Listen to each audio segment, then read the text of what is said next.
Welcome to Bone Spears and Starships. We are proud to present The Unquiet Tether by Justin Thornton. Chapter 1. Into the Maelstrom. Rain lashed against the cobblestones, each drop exploding in a miniature geyser that sent icy tendrils up Renard's greaves. He hunched deeper into his dented breastplate, the weight of his mace a familiar comfort against his back. Across the narrow alley, a hooded figure crouched in the shadows, a single emerald eye gleaming from beneath the cowl. It was the Sorceress, her silence as unnerving as the storm that raged around them. "They won't hold much longer," Renard rumbled, his voice barely audible over the wind's howl. The Sorceress tilted her head, the emerald eye flashing with a flicker of amusement. "Patience, brute. A touch of finesse is required here. Don't you want to make an entrance?" Renard snorted. Finesse wasn't in his vocabulary. He was a wall of muscle and steel, his reputation built on shattering bones and crushing skulls. But the Sorceress, with her unpredictable magic and cryptic pronouncements, was an essential, albeit infuriating, partner. A ragged scream echoed from the building across the alley. A guard, clearly on the verge of collapse. Renard clenched his fists, the urge to charge in warring with the cold logic of waiting. "Now," the Sorceress hissed. A tendril of emerald light shot from her outstretched hand, weaving through the rain like a shimmering serpent. It struck the heavy oak door at the base of the building, the wood splintering with a crack that could have been thunder. Renard grinned, a feral slash of white against his rain-streaked face. Time to make his entrance. He slammed his mace against the cracked door, the impact sending splinters flying. With a roar that echoed through the alley, he charged through the broken doorway. Renard burst through the splintered doorway, mace swinging like a pendulum. Dim torchlight flickered inside, revealing a grimy storeroom crammed with barrels and crates.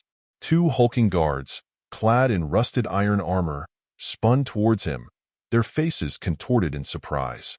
Before they could react, Renard was upon them. He sidestepped a clumsy swing from a broadsword, his mace meeting the other guard's axe with a bone-jarring clang. Sparks flew as metal met metal, the force of the impact nearly wrenching the axe from the guard's grip. Reacting with surprising speed, the guard head-butted Renard, sending a jolt of pain through the fighter's nose. Swearing, Renard retaliated with a brutal elbow to the guard's jaw. The man crumpled, unconscious. Panting, Renard spun towards the remaining guard, who had recovered and raised his axe. A high-pitched whine filled the air. A shimmering sphere of emerald light materialized in midair, crackling with raw power. The guard looked up, his face slack with terror. "Don't waste my time," the Sorceress' voice echoed from the doorway, laced with a dangerous edge. The sphere shot forward, embedding itself in the guard's chestplate. He convulsed for a brief moment, his eyes wide with a silent scream, then slumped to the floor, lifeless. The emerald light dissipated, leaving behind the acrid scent of ozone. Renard stared at the dead guard, a flicker of unease crossing his features. He never liked the Sorceress magic. Its raw power always felt unpredictable. "Took you long enough," he grumbled, wiping blood from his nose.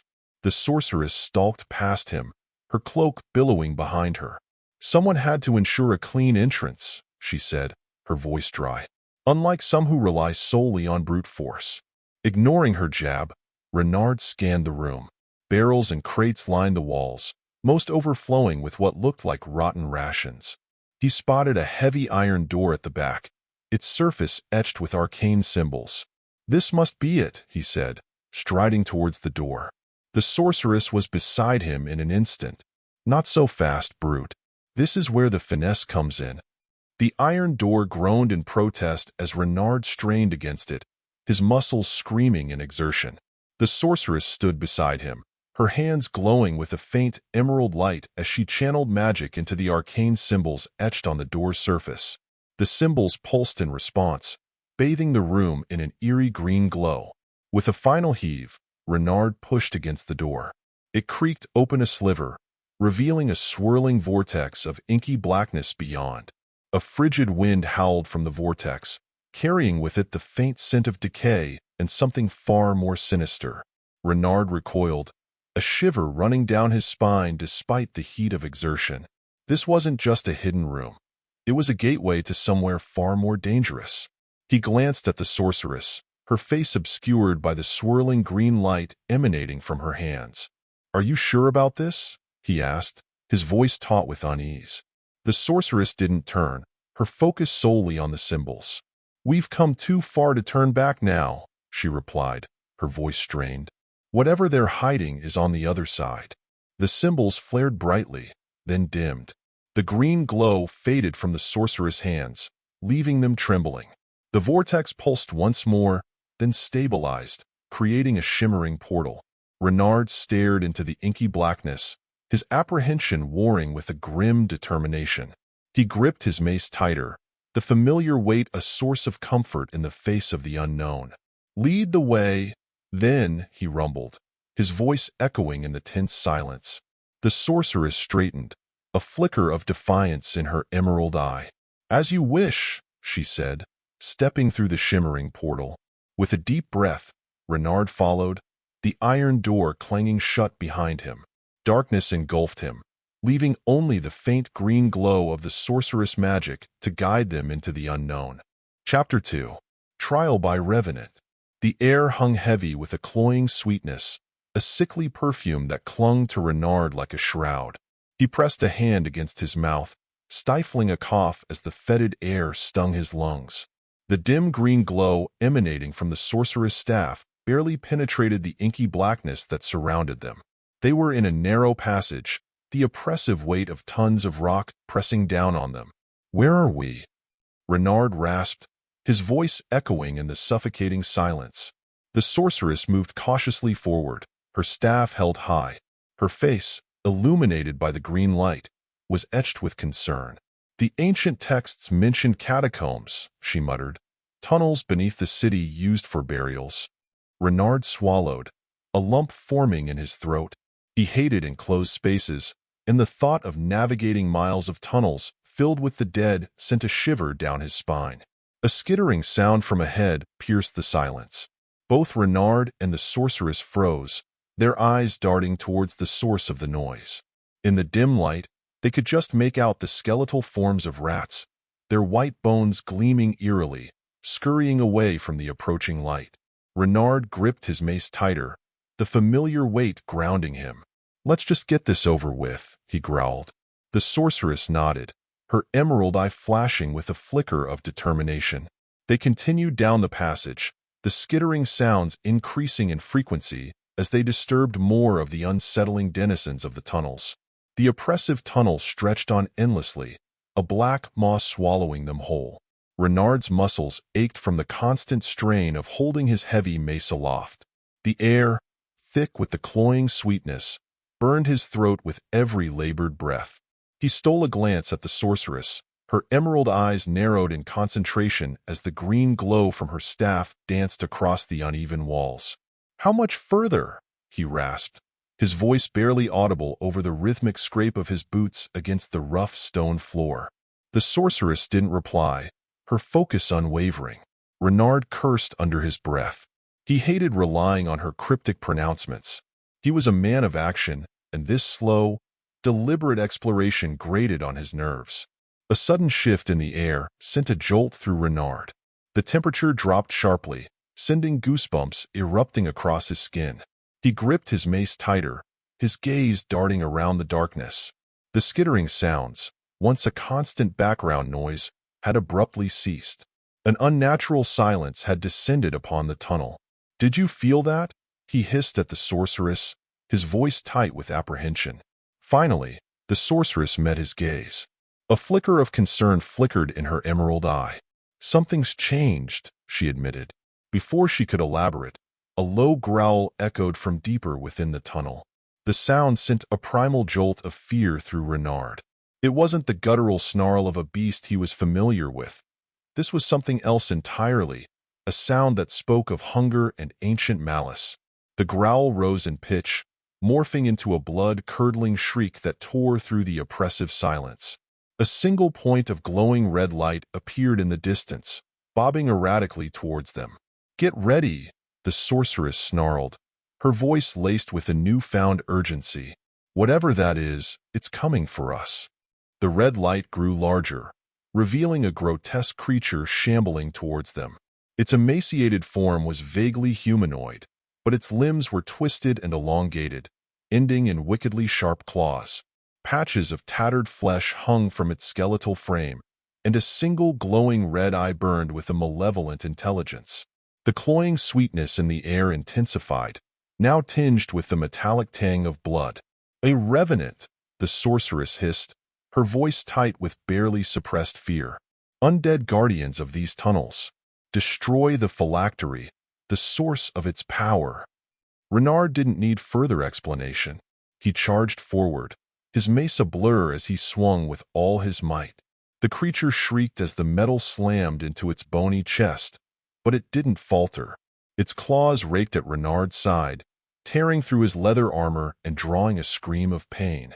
The sorceress unleashed a torrent of emerald energy from her staff, striking the creature full force. It recoiled with a hiss, but the blow seemed to only enrage it further. It lunged at the sorceress, its claws aimed for her throat. Reacting with surprising agility, the sorceress rolled to the side, narrowly avoiding the attack. Renard, fueled by adrenaline and pain, slammed his mace into the creature's leg, shattering the bone with a sickening crack. The revenant howled in fury, its single eye blazing with hatred. "There!" the sorceress shouted, pointing towards a bony amulet hanging from the creature's neck. "The phylactery. Destroy it." Renard, seizing the opportunity, focused all his remaining strength into one final blow. He swung his mace in a wide arc, aiming for the amulet. The metal connected with a satisfying clang, shattering the amulet into a shower of bone fragments. The revenant froze, its red eyes dimming. It let out a final, rattling gasp before collapsing onto the tunnel floor, its body turning to dust within seconds. The oppressive silence returned, broken only by Renard's ragged breaths and the sorceress coughs. Renard leaned against the wall, his chest heaving and blood staining his side. He glared at the pile of dust, a mixture of relief and unease washing over him. "That was unpleasant," he rasped. The sorceress leaned on her staff, her face pale. "Just a taste of what awaits us," she said, her voice grim. "We need to press on. The answers we seek lie deeper within." Despite the pain and the close call, Renard straightened, his jaw set in a determined line. They had faced a terrifying guardian, but they had prevailed. He wasn't sure what other horrors lurked in these tunnels, but he wouldn't back down. Chapter 3. Whispers in the Dark. The air hung heavy with the metallic tang of blood, a grim reminder of their recent encounter. Renard winced as he shifted, the throbbing pain in his side a constant companion. He glanced at the sorceress, who leaned against the tunnel wall, her face drawn and pale. The faint green glow from her staff cast long, spectral shadows that danced in the oppressive darkness. "How long do you think we've been down here?" Renard rasped, his voice hoarse. The sorceress didn't reply for a moment, her emerald eye fixed on some unseen point in the distance. "Time seems to lose its meaning in these depths," she finally murmured, her voice barely a whisper.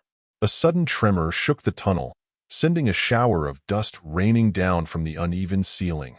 Renard tensed, his hand instinctively gripping his mace. The sorceress straightened, her staff held tight. "Did you feel that?" she asked, a tremor of unease in her voice. Renard nodded, his gaze darting around the darkness. "Another cave-in?" The sorceress shook her head.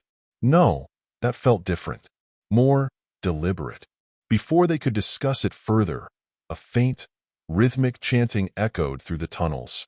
The sound was alien, guttural, filled with a primal power that sent shivers down Renard's spine.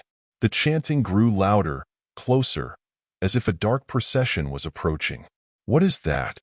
Renard hissed, his voice tight with fear. The sorceress' expression hardened. "Something far worse than a revenant," she said, her voice laced with a dangerous edge. "We need to move, and fast." The chanting grew louder, a cacophony of guttural voices echoing through the twisting passageways. Renard pressed himself against the damp stone wall, his heart hammering in his chest. The throbbing pain in his side was forgotten in the face of this new, more terrifying threat. "Where are they coming from?" he rasped, his voice barely audible over the rhythmic pounding. The sorceress scanned the darkness ahead, her emerald eye narrowed in concentration. "There," she hissed, pointing towards a faint flicker of light in the distance. "An opening. It must lead to a larger chamber." Renard squinted, barely making out the faint glow. Hope flickered within him. Maybe they could find shelter, regroup, and figure out a way to deal with this unseen enemy. With a shared glance, they crept towards the opening, their movements silent and cautious. The chanting seemed to pulse with the rhythm of their steps, a dark melody that sent shivers down Renard's spine. As they reached the opening, they cautiously peeked through, their breath hitched in their throats. A vast cavern stretched before them, illuminated by flickering torches that cast grotesque shadows across the uneven floor. In the center of the chamber, a group of figures clad in dark robes chanted in unison, their faces obscured by hoods. But it wasn't the chanting figures that stole Renard's breath away. Dozens of monstrous creatures, far more terrifying than the Revenant, filled the cavern. Grotesque parodies of humans, their bodies stitched together from mismatched flesh and bone. They snarled and clawed at iron cages that held their struggling captives. The sorceress' hand tightened on Renard's arm, her voice a low hiss in his ear. "These are the Flesh Golems, twisted creations fueled by dark magic. And their captives." She trailed off, her face etched with horror. A wave of nausea washed over Renard. He recognized the armored figure in one of the cages, a young soldier he had seen guarding the entrance to the hidden door. Panic clawed at his throat.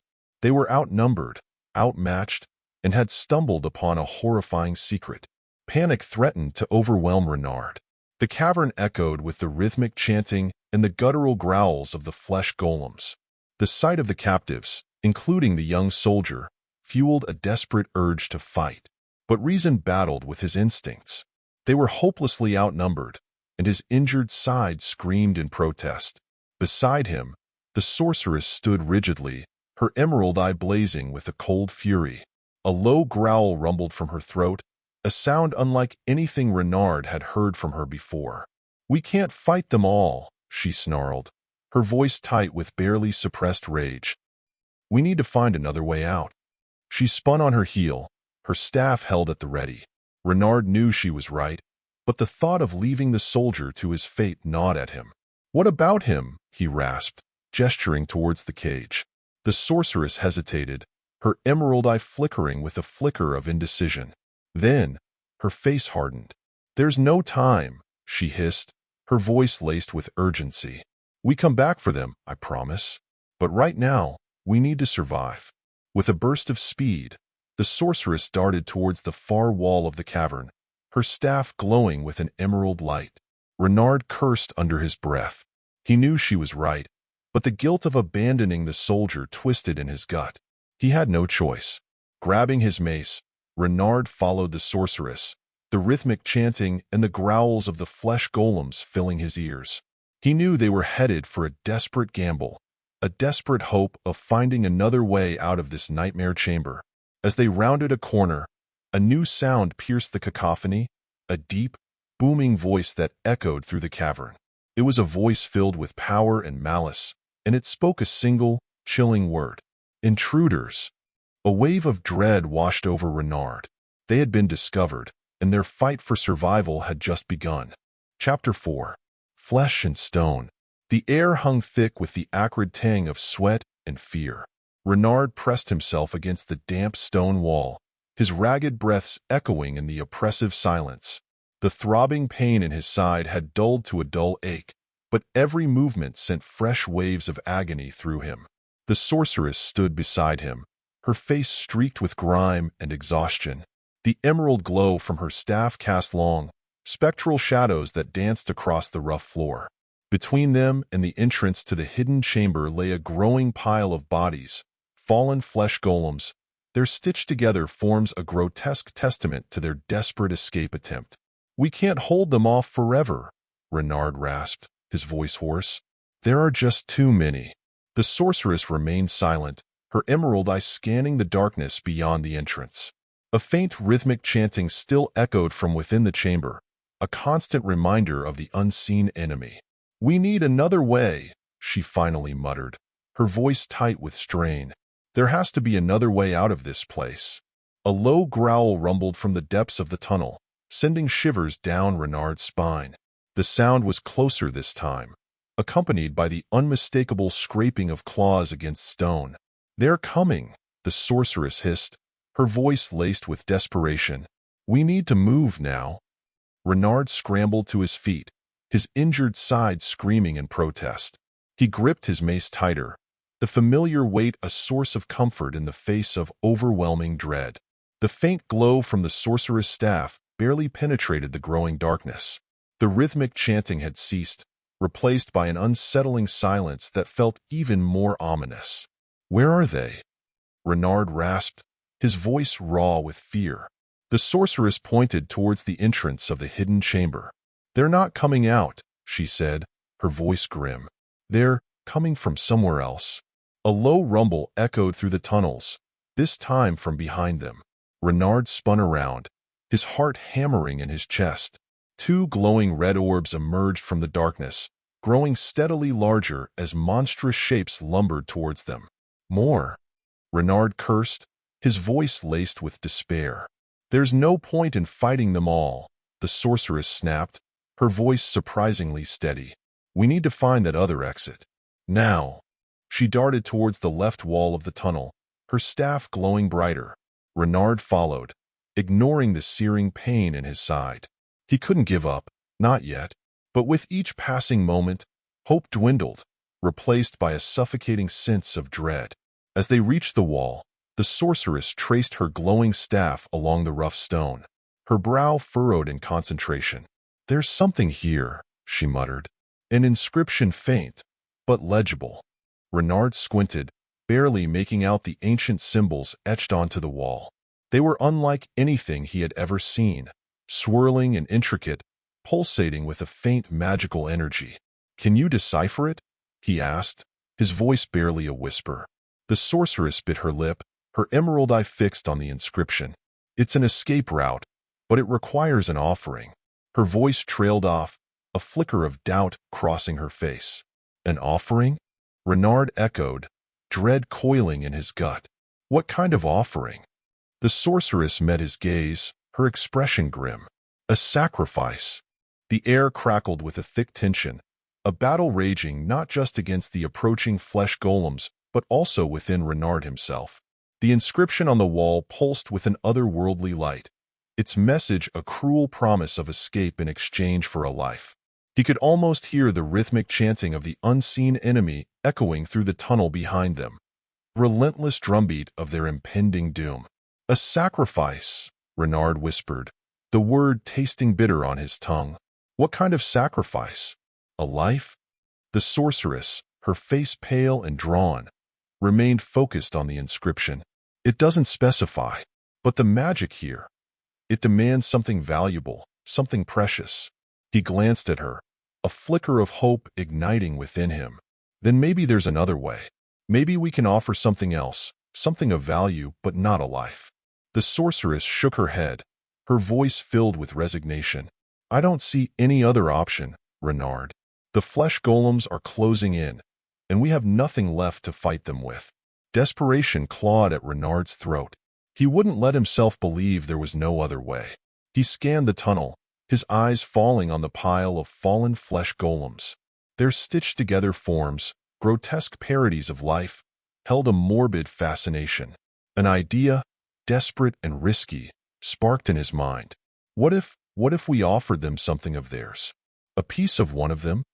The sorceress' emerald eye narrowed, considering the possibility. "It's unconventional, but the magic only demands something valuable. A piece of their essence might suffice." Hope surged through Renard, a flicker of light in the encroaching darkness. He grabbed his dagger, its cold metal a comfort in his hand. "Then let's do it. Let's give them a taste of their own medicine." With renewed determination, Renard moved towards the fallen golems. Their stitched flesh emitted a sickly sweet odor, but he forced himself forward. He selected a particularly large one, its single glowing eye staring sightlessly into the distance. With a grimace, he plunged his dagger into its outstretched hand, severing a chunk of stitched flesh. The air crackled with unseen energy as he ripped the flesh free. The inscription on the wall glowed brighter, pulsating with a rhythmic hum. He held the severed flesh aloft, offering it towards the inscription. The chanting from behind them had reached a fever pitch, a cacophony of guttural voices urging them forward. "Is it enough?" Renard yelled above the noise, his voice laced with desperation. The sorceress watched intently as the inscription absorbed the offering. Slowly, the pulsating light intensified, bathing the tunnel in an ethereal glow. Then, with a deafening crack, a section of the wall shimmered and dissolved, revealing a dark and narrow passage beyond. Relief washed over Renard, a wave so powerful it nearly brought him to his knees. But before they could celebrate, a blood-curdling scream echoed from behind them. The Flesh Golems had arrived. "We don't have time," the sorceress shrieked, grabbing his arm. "Through the passage now." Without another word, she lunged towards the newly formed opening, her staff held high. Renard followed close behind, the weight of the severed flesh heavy in his hand. He could hear the enraged growls of the Flesh Golems as they lumbered towards him, but he didn't dare look back.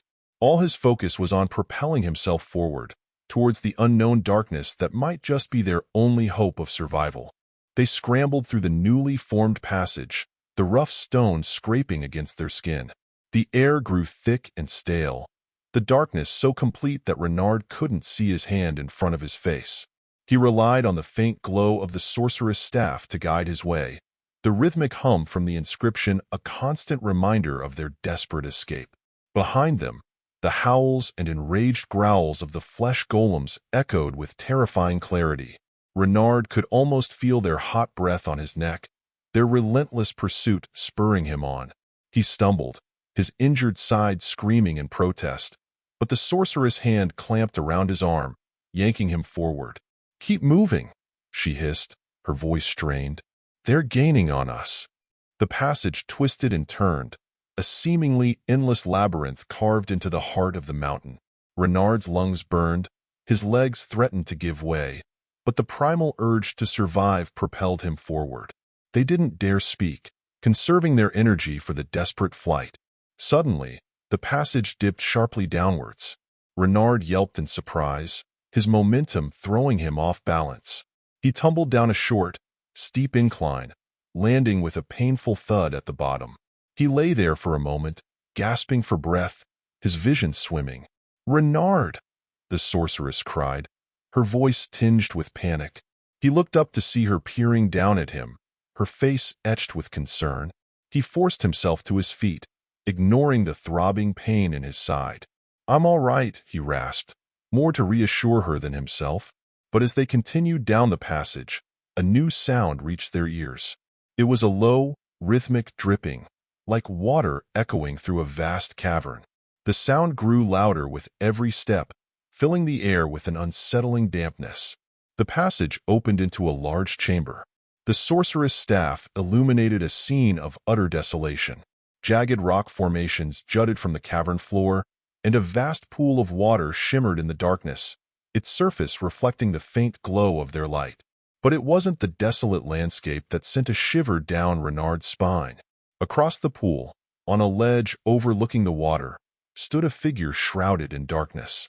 Its form was tall and humanoid, but its movements were unnatural, jerky, as if stitched together from disparate parts.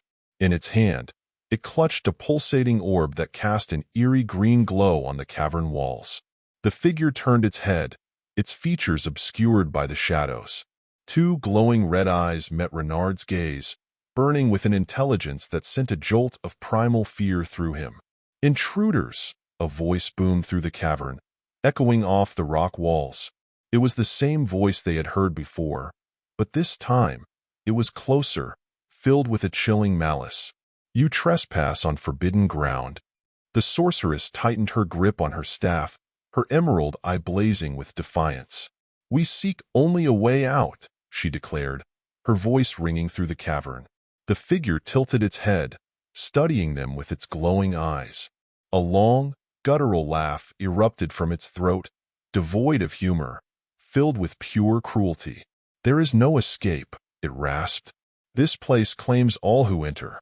The air crackled with a dark energy as the figure raised its hand, the pulsating orb glowing brighter. Renard felt a wave of dread wash over him. They had escaped the Flesh Golems, only to find themselves face to face with a far more terrifying threat. Chapter 5. Echoes of Power. The cavern echoed with a heavy silence, broken only by the rhythmic dripping of water into the vast pool. Renard stood frozen, his gaze locked on the menacing figure across the cavern. The sorceress stood beside him, her staff held tight, her emerald eye narrowed in defiance. The figure, shrouded in darkness, remained motionless, the pulsating green orb in its hand casting an eerie glow on its distorted form. The silence stretched on, thick with unspoken threats and unspoken questions. "Who are you?" Renard finally dared to ask, his voice rough and hoarse. The figure tilted its head, studying him with its glowing red eyes. A long pause followed, and for a moment, Renard thought it wouldn't answer. Then, a voice rasped through the cavern, filled with a chilling power that seemed to vibrate through Renard's bones. "I am the Guardian," it spoke, the word echoing off the rock walls. "Keeper of these secrets, warden of the forbidden." "Secrets?" Renard echoed, a flicker of hope igniting within him. "What secrets?" The Guardian remained silent, its glowing eyes boring into Renard. He felt a prickle of unease, a sense of being scrutinized by a being of immense power. "We seek a way out," the sorceress interjected, her voice firm. "We stumbled upon this place by accident. We have no desire to disturb your secrets." The Guardian let out a low chuckle, devoid of humor. "Accident? There are no accidents here. You were drawn to this place, just as countless others have been before you." "Drawn by what?" Renard pressed, his curiosity warring with his fear. The Guardian raised its pulsating orb, casting an ethereal glow on the cavern walls. Strange symbols, similar to the ones on the escape route inscription, flickered into existence. They pulsed with a faint magical energy, swirling and shifting like living things. "The whispers of power," the Guardian said, its voice echoing through the cavern. "This place, it hums with a magic older than time. A magic that draws the unwary, the ambitious, those who seek to control its power." Renard stared at the symbols, a sense of wonder battling with the nagging fear in his gut. This magic, these secrets, could they be the key to understanding what was happening in the city above? The unearthly symbols on the cavern wall pulsed with an hypnotic rhythm, drawing Renard's gaze deeper into their swirling depths. The Guardian's words echoed in his mind. Whispers of power, magic older than time. A surge of curiosity warred with the cold fear gnawing at his gut. "What power?" he asked, his voice barely a whisper. "What can it do?" The Guardian remained silent, its glowing eyes unwavering. The sorceress, however, placed a restraining hand on Renard's arm. "This is not the time for curiosity, Renard," she hissed, her voice low and urgent. "We need to find a way out of this place. Now." Renard tore his gaze from the symbols, the allure of the unknown power still tugging at him. He understood her caution, but a flicker of hope had ignited within him. Could this ancient magic be the key to ending the terror above ground? Could it be the answer they desperately sought? "Perhaps there's a way to use it," he argued, his voice firm despite the tremor running through him. "Maybe it can help us stop whatever is happening in the city." The Guardian let out a low, chilling laugh. "This power is not yours to wield, mortal. It is a force that consumes all who come within its grasp.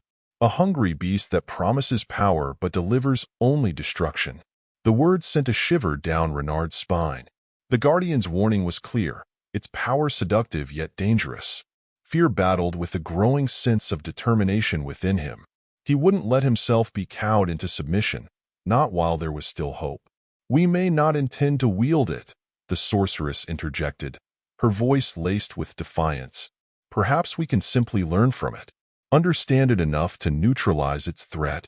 The Guardian turned its head towards her, its glowing gaze intensifying. Do you truly believe such a thing is possible? Once you open the door to this magic, it will forever hold a dominion over you. There is no escaping its lure.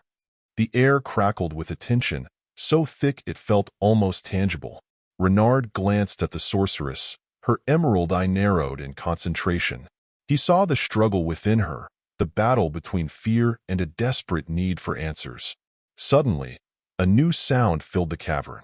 A low hum, faint at first, but growing steadily louder. It vibrated through the rock walls, resonating with the pulsating symbols on the wall. The guardian turned towards the source of the sound, its form stiffening with anticipation. "What is that?" Renard asked, his voice barely a whisper. "I don't know," the sorceress replied, her voice taut with worry, "but it seems to be activating the symbols." As the humming intensified, the symbols on the wall began to glow brighter, their swirling patterns morphing and shifting with an alarming fluidity. The cavern walls trembled, and dust rained down from the ceiling. The guardian raised its pulsating orb, casting an ethereal green light on the cavern entrance. A figure emerged from the darkness, shrouded in a long black cloak. It moved with an unnatural grace, its face obscured by the shadows. "The ritual nears completion," the cloaked figure rasped, its voice a harsh whisper. "The whispers have called, and I have answered." The guardian turned towards the figure, its glowing eyes burning with an ancient fury. "You dare trespass on my domain, Necromancer?" The cloaked figure let out a low, chilling laugh. "This magic belongs to no one, guardian. It is a force to be harnessed, not contained. And tonight, it will be mine." A wave of dark energy surged from the Necromancer, slamming into the guardian. The figure staggered back, its form momentarily wavering. Renard and the sorceress watched in horrified fascination as the power within the cavern crackled and surged, fueled by the ritual and the clash between the guardian and the Necromancer. The cavern walls pulsed with an unearthly light, and the air grew thick with an oppressive energy. The line between curiosity and fear had been crossed. The ancient magic was awakened, and the fight for its control had begun. The cavern echoed with the clash of power. The guardian, its form wreathed in emerald energy, wrestled with the cloaked figure, the Necromancer. Dark tendrils of energy lashed out from the Necromancer, coiling around the guardian's limbs, hindering its movements. Yet, the guardian fought back with a raw, primal fury, its glowing eyes burning with defiance. Renard and the sorceress stood frozen, caught in the maelstrom of magic. The air crackled with raw energy, threatening to tear the very cavern walls apart. The pulsating symbols on the wall throbbed with an even brighter light, their geometric patterns swirling faster and faster, feeding off the clash before them. "Foolish guardian," the Necromancer rasped, his voice distorted by the dark energy crackling around him. "This magic belongs to those who dare to wield it. It hungers for power, and I am its conduit." With a final surge of dark energy, the Necromancer ripped his tendrils free. The guardian stumbled back, its form flickering and wavering. The symbols on the wall flared one last time, bathing the cavern in a blinding white light. Then, silence. The light faded, revealing a scene of utter devastation. The cavern floor was scorched and cracked. Dust motes danced in the dim glow of the sorceress' staff. The guardian lay motionless, its once fierce glow extinguished. The Necromancer stood triumphant, his head held high, his eyes glowing with a malevolent crimson light. Renard's breath caught in his throat. The guardian, defeated. The magic, seemingly subdued. But at what cost? He looked at the sorceress, her face a mask of horror and disbelief. "It's over," the Necromancer declared, his voice echoing through the cavern. "The whispers have answered my call. This power, it is mine." He raised his outstretched hand towards the glowing symbols on the wall. For a moment, nothing happened. Then, with a deafening crack, the symbols shattered, crumbling into dust. A wave of dark energy surged from the broken inscription, engulfing the Necromancer. He screamed, a sound of pure agony and terror.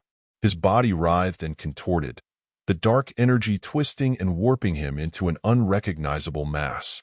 Then, With a sickening pop, the Necromancer was gone, obliterated by the very power he sought to control. Silence descended upon the cavern once more, a thick and suffocating silence. The air crackled with a residual energy, a chilling reminder of the chaos that had just unfolded. Renard and the Sorceress stared at the empty spot where the Necromancer had stood moments before, speechless. The Guardian remained motionless, its fate uncertain. Had it survived the battle? Or was it a casualty of the unleashed power? The answer came a moment later as the Guardian's form flickered, a faint emerald glow returning to its eyes. It pushed itself to its feet, its movements labored, its form weakened. The magic, it is too powerful, the Guardian rasped, its voice weak and strained, even for those who believe they can control it. Renard stared at the Guardian, fear and a newfound respect warring within him. The ancient magic remained, a volatile force within the cavern. What would become of it now? What now? The Sorceress finally managed to ask, her voice trembling. The Guardian turned its gaze towards them, its single glowing eye filled with a melancholic wisdom. You, who have witnessed its power and its dangers, you must decide. Leave this place and bury its secrets deep. Or, the Guardian trailed off, its voice fading. The air shimmered, and a new inscription materialized on the cavern wall, faint but legible. Renard squinted, trying to decipher the ancient symbols. It was a warning, a message left for future trespassers. Or you may try to control it, the Guardian finished, its voice barely a whisper. But know this, the magic will always test you. It will always crave more. As Renard and the Sorceress stared at the inscription, the cavern walls began to rumble and shift. The ceiling cracked, showering them with dust and debris. The escape passage they had entered through collapsed with a deafening roar, sealing them off from the outside world. They were trapped, alone with the weakened Guardian and the whispers of a power that promised both salvation and destruction. Chapter 6. Lessons in Power. The cavern echoed with a heavy silence, broken only by the ragged gasps of the wounded Guardian. Renard and the Sorceress stood beside it, their faces grim as they surveyed the destruction. The ceiling had partially collapsed, blocking their escape route. The pulsating symbols on the wall were reduced to mere dust, a reminder of the volatile magic that had just been unleashed. "We are trapped," the Sorceress finally stated, her voice tight with frustration. Renard nodded, the weight of the situation pressing down on him. He glanced at the inscription that shimmered faintly on the wall, its cryptic symbols mocking them. "Leave and bury the secrets," it read, "or you may try to control it." A bitter taste filled his mouth. Leaving seemed like the safer option, but could they simply abandon the city to its fate? And what about the magic? Could it truly be left to fester within this cavern, a ticking time bomb waiting to explode? The Guardian stirred, its emerald eye focusing on them. "The choice is yours," it rasped, its voice weak and strained. "But be warned, the magic is a hungry beast. It will tempt you with promises of power, but ultimately, it will consume you." Renard looked at the Sorceress, seeking guidance. Her brow furrowed in deep concentration. He knew she valued knowledge and power, and this magic promised both. Yet, he saw a flicker of doubt in her eyes, a hesitation that mirrored his own. "Perhaps there's another way," Renard finally ventured. "Maybe we can learn to understand it, to contain it without succumbing to its lure." The Sorceress turned towards him, a flicker of hope igniting in her emerald eyes. "Do you think that's possible?" she asked, her voice laced with uncertainty. "I don't know," Renard admitted, "but we can't just leave, can we?" They exchanged a look, a silent agreement forming between them. Leaving the magic unchecked was unthinkable. They would face the consequences, take the risk, but they would not run. The Guardian seemed to sense their decision. "Very well," it rasped. "Then you must learn. Ask your questions, and I will share what knowledge I possess. But remember, the magic is a labyrinth. Once you enter, it is not easy to find your way out." Thus began their arduous task. Days turned into weeks, filled with long hours spent poring over ancient texts salvaged from the Guardian's hidden library. The Guardian, despite its weakened state, served as their teacher, patiently explaining the history of the magic and the dangers it posed. They learned of the ancient civilization that had harnessed this power, their ambition leading to their downfall. They understood the seductive nature of the magic, how it promised to amplify one's will, but eventually corrupted its user. And yet, amidst the warnings, they also discovered a glimmer of hope. There were techniques, ancient safeguards mentioned in cryptic scrolls, that offered a means to control the magic, to channel it without being consumed by it. These techniques, however, were complex and demanding.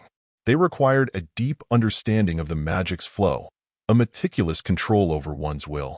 Days bled into nights as Renard and the Sorceress practiced, pushing themselves to their limits. Frustration mounted as they stumbled, their attempts often backfiring, resulting in minor tremors and flickers of uncontrolled energy. One evening, as Renard sat hunched over a particularly intricate scroll, a wave of despair washed over him. "What if we can't do this?" he muttered, his voice heavy with doubt. The Sorceress, sensing his frustration, placed a hand on his shoulder. "We will," she said, her voice firm despite the weariness etched on her face. "We have come too far to give up now." Renard looked into her determined eyes and drew strength from her conviction. He knew she was right. They couldn't turn back now. The fate of the city rested on their shoulders. As they continued their training, a sense of purpose solidified within them. They weren't just learning to control magic. They were learning to control themselves, to hone their discipline and willpower. Slowly, painstakingly, they began to make progress. One evening, as Renard held his hand outstretched, focusing on channeling the magic's energy, a faint blue light pulsed at his fingertips. It was a small feat, but a significant one. A wave of exhilaration washed over him. He had done it. The Sorceress, watching him with a proud smile, raised her own hand. Following a similar technique, she too produced a soft glow, a warm orange light emanating from her palm. They had taken their first steps into the labyrinth of magic. The path ahead was treacherous. The flickering candlelight cast dancing shadows on the cavern walls, illuminating a scene of quiet determination. Weeks had passed since Renard and the Sorceress had committed themselves to studying the ancient magic. The initial excitement of progress had given way to a sense of daunting reality. The techniques, as promised, were incredibly demanding. Renard sat cross-legged on a worn rug, his brow furrowed in concentration. The air around him crackled with a faint blue energy, swirling and responding to his every thought. His head throbbed, a constant ache from the mental strain of wrangling the raw magic. Yet, he persisted. "Remember," the Guardian's voice echoed in his mind. Its once powerful form now frail and hunched over a pile of scrolls in another corner of the cavern. "Control is paramount. Focus your will. Do not let the magic dictate your actions." Renard gritted his teeth, channeling all his energy into a silent command. As he did, the blue energy coalesced, taking the shape of a small, shimmering orb. It pulsed with a gentle light, a testament to his newfound control. A flicker of pride stirred within him. Suddenly, a sharp cry pierced the stillness. Renard snapped his eyes open, his orb dissolving into wisps of blue light. The Sorceress lay on the floor several feet away, her arm raised in a defensive gesture, a pained grimace on her face. A thin, jagged gash snaked its way up her forearm, glowing with an unnatural green light. Panic surged through Renard. "Sorceress!" he exclaimed, scrambling to his feet. "It happened again," she gasped, her voice tight with pain. The magic, it fought back. Fear constricted Renard's chest. Their carefully crafted control had crumbled in an instant. He rushed to her side, his own hand thrumming with a faint blue light. He concentrated, instinctively channeling the magic into his hand, focusing it on the wound. The green glow around the Sorceress's arm intensified briefly, then began to fade. The unnatural light subsided, replaced by the dull red of a healing wound. The Sorceress sighed in relief, her face pale but determined. "Thank you," she whispered, "but we need to be more careful. This isn't just about controlling the magic. We need to understand why it resists us." Renard nodded, the weight of her words settling heavily upon him. The journey ahead seemed daunting.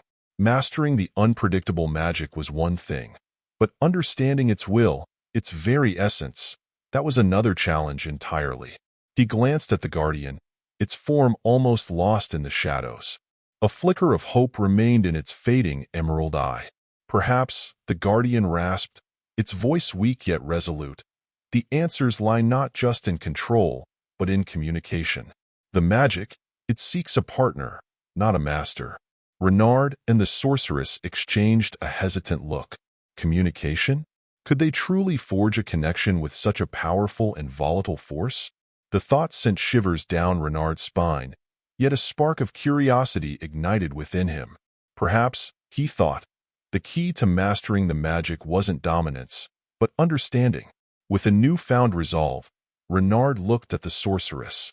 "Let's try again," he said, extending a hand towards her. Together. The cavern echoed once more, not with the clash of power or the tremor of uncontrolled energy, but with the quiet hum of determination. Renard and the sorceress sat facing each other, hands outstretched, a faint glow emanating from their palms. The weeks of training had left them drained, a testament to the difficulty of their task. But the near accident had also ignited a spark of understanding, a realization that perhaps brute force wasn't the answer. "Remember," the guardian rasped, its voice barely a whisper, "speak to it with your will, but listen with your heart." Renard closed his eyes, focusing on the swirling energy within him. He imagined it not as a raging beast, but as a current, a force that could be directed with the right touch. Tentatively, he projected his will, a silent plea for understanding, for cooperation. Across from him, the sorceress did the same. Her voice echoed faintly within his mind, a shared intent to bridge the gap between them and the magic. For a moment, nothing happened. Then, a faint tingling sensation spread through Renard's hand. The blue light intensified, pulsating erratically.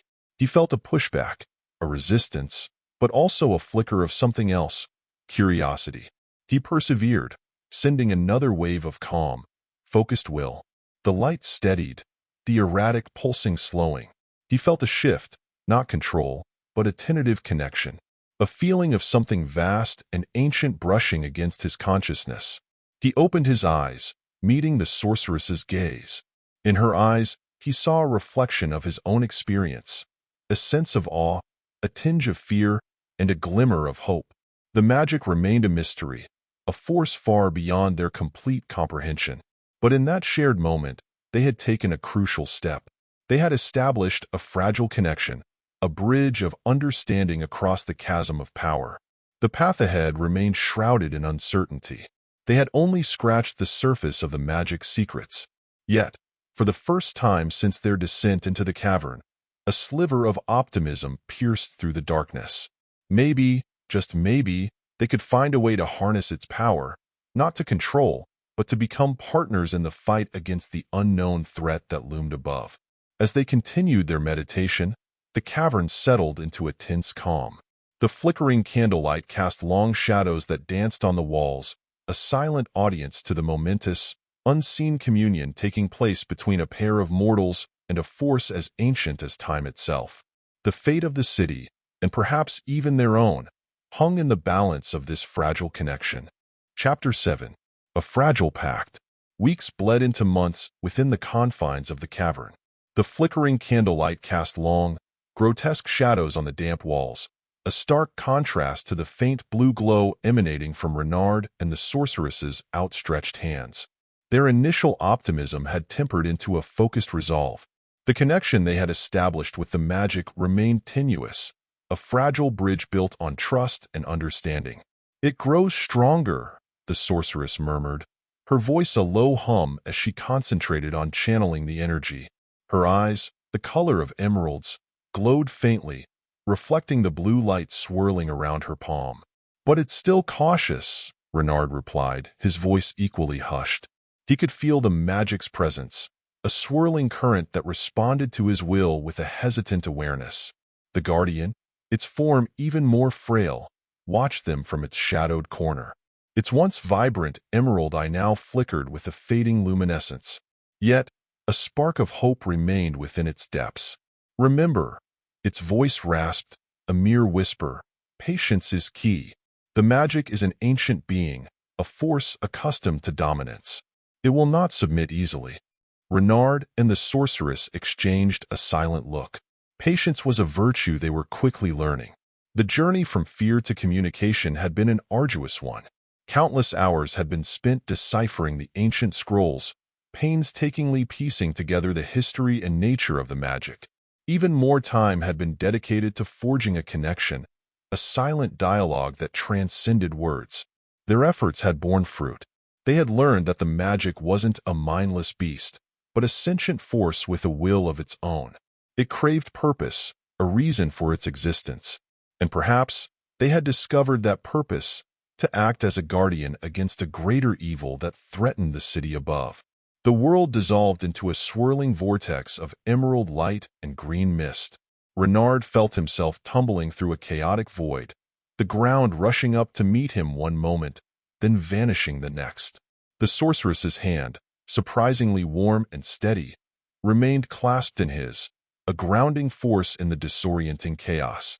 Finally, with a sickening lurch, they landed on a cold, damp surface. The green mist swirled around them, obscuring their vision. Renard coughed, the acrid smell burning his lungs. "Where are we?" he rasped, squinting into the haze. The sorceress, her voice faint yet firm, replied, "It seems we've arrived at the source of the tremors." As the green mist slowly cleared, a scene of utter devastation unfolded before them. They stood in what appeared to be the ruins of a grand hall, its once majestic columns now broken and scattered like discarded toys. The air crackled with a malevolent energy, tendrils of dark power dancing in the flickering shadows. In the distance, a figure loomed on a raised platform. Cloaked in a shadowy aura, it exuded an aura of cold power. The Necromancer. "Welcome," the Necromancer rasped, his voice a chilling echo. "You've entered my domain. Now, witness the true power you sought to control." He raised his hand, and the ground trembled. Grotesque figures, stitched together from flesh and bone, materialized from the shadows, their eyes glowing with a malevolent red light. Flesh Golems, far more numerous and monstrous than the ones they encountered in the tunnels. Renard's heart hammered in his chest.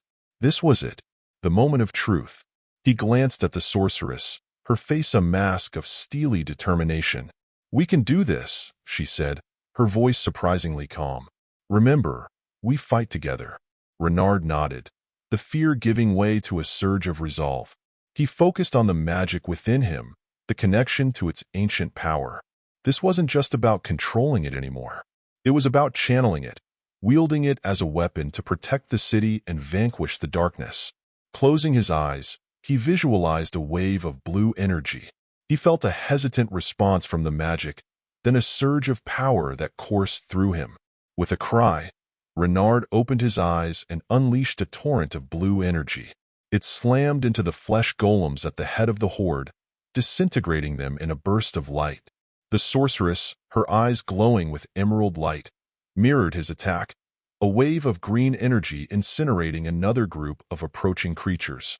The Necromancer watched, a flicker of surprise crossing his shadowed face. "So," he rasped, a hint of amusement in his voice, "you've learned to play with fire, but can you control the inferno?" The tremor intensified, the air growing thick with dark energy. Renard knew this was just the beginning. Their training had given them a taste of power, but a far greater challenge awaited them. Chapter 8. The Price of Empathy. The emerald light pulsed around the sorceress, shimmering like a protective shield against the encroaching darkness. Renard stood beside her, his entire body humming with a blue energy that crackled in the air. The ruins of the grand hall shook with every tremor, dust raining down from the broken ceiling. Before them, a sea of flesh golems surged. Stitched together from the decaying flesh of countless victims, they lumbered forward, their red eyes burning with a malevolent hunger. But their numbers, once overwhelming, seemed less daunting now. Renard and the sorceress, empowered by their pact with the ancient magic, felt a new kind of strength coursing through them. The battle began in a cacophony of shrieks and metallic clangs. Renard channeled the blue energy, unleashing a wave of pure force that disintegrated a group of flesh golems in an instant. The sorceress countered a flanking attack with a burst of emerald energy, incinerating another cluster of approaching creatures. Yet, for every one they destroyed, two more seemed to rise from the shadows. The Necromancer, cloaked in darkness on his raised platform, watched with a chilling amusement. He raised a skeletal hand, and the tremors intensified. Cracks snaked across the floor, spewing forth a noxious green mist that choked the air and blurred their vision. Panic threatened to consume Renard. The air crackled with dark energy, sapping his strength and clarity. The magic within him pulsed erratically, mirroring his growing fear. "We have to fight smarter, not harder," the sorceress shouted, her voice barely audible over the din. "Use the terrain." Renard forced his gaze through the swirling green mist. He saw a lone, colossal pillar still standing amidst the wreckage. With a surge of blue energy, he propelled himself towards it, the sorceress following close behind. They reached the pillar as another wave of flesh golems shambled towards them. Renard slammed his hand against the cold stone, channeling the magic. Blue light pulsed from the point of contact, spreading across the pillar like veins. Suddenly, the pillar erupted in a shower of stone shards, raining down upon the flesh golems below. The force of the blast knocked Renard back, but it cleared a sizable portion of the battlefield. He looked at the sorceress, his face grim. "We can't keep this up," he said, his voice strained. "The magic, it takes its toll." The sorceress nodded, her emerald eyes flickering with worry. "We need to get to him. The Necromancer, he's the source of this power." They charged forward, weaving between the remaining flesh golems. The closer they got to the platform, the denser the dark energy became, a suffocating presence that threatened to crush their spirits. Suddenly, a grotesque figure, twice the size of a human and stitched together from monstrous parts, rose from the shadows, blocking their path. This was no ordinary flesh golem.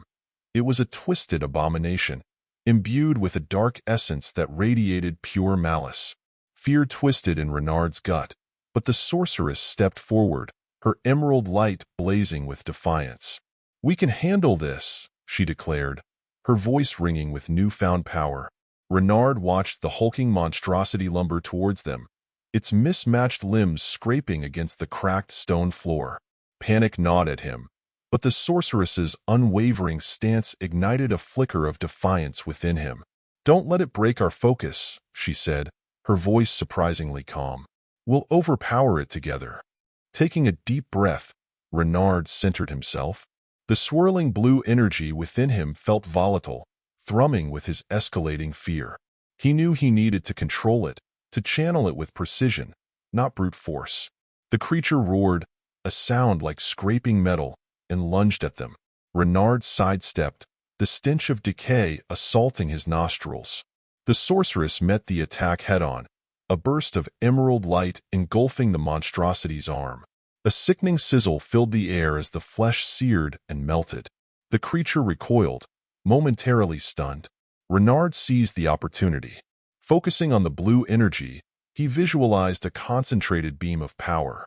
It arced from his hand, striking the creature's chest.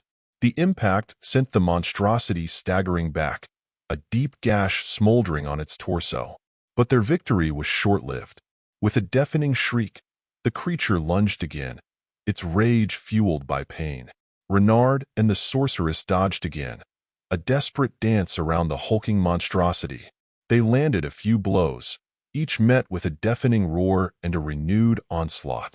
Renard felt his reserves dwindling.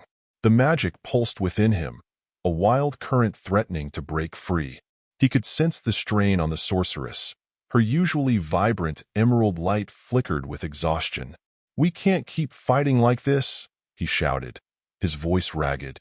The sorceress glanced at him, her eyes filled with a desperate resolve. "We need to reach the Necromancer. He controls the golems and the darkness itself." They shared a look of understanding. Defeating the monstrosity was pointless unless they cut off the source. With a surge of renewed determination, they focused on defense, deflecting blows and creating a narrow path towards the platform.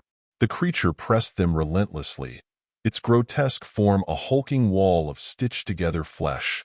Just as it seemed they would be overwhelmed, a guttural roar echoed through the hall. The air crackled with dark energy, and the tremors intensified. Turning their heads, Renard and the Sorceress saw the Necromancer. His shadowed form pulsed with power, his skeletal hand raised towards the ceiling. Cracks appeared in the remaining pillars, threatening a complete collapse. "Fools!" the Necromancer rasped, his voice amplified by the dark energy. "Do you truly believe you can defy my power?" The Necromancer slammed his hand down, and the pillars crumbled, sending a cascade of debris down upon them. Renard and the Sorceress barely managed to take cover behind a fallen pillar, the dust and rock choking the air. Trapped and exhausted, Renard stared at the collapsing ceiling. Despair threatened to engulf him. But as the dust settled, the Sorceress's voice broke through the gloom. "This isn't over," she said, her voice firm despite the tremor in her hand. "We may not defeat him with brute force, but there has to be another way." Renard looked at her, his hope flickering. They were at their most vulnerable, trapped and surrounded. Yet, the Sorceress's unwavering determination sparked a new thought in his mind. "The magic," he said, his voice barely a whisper.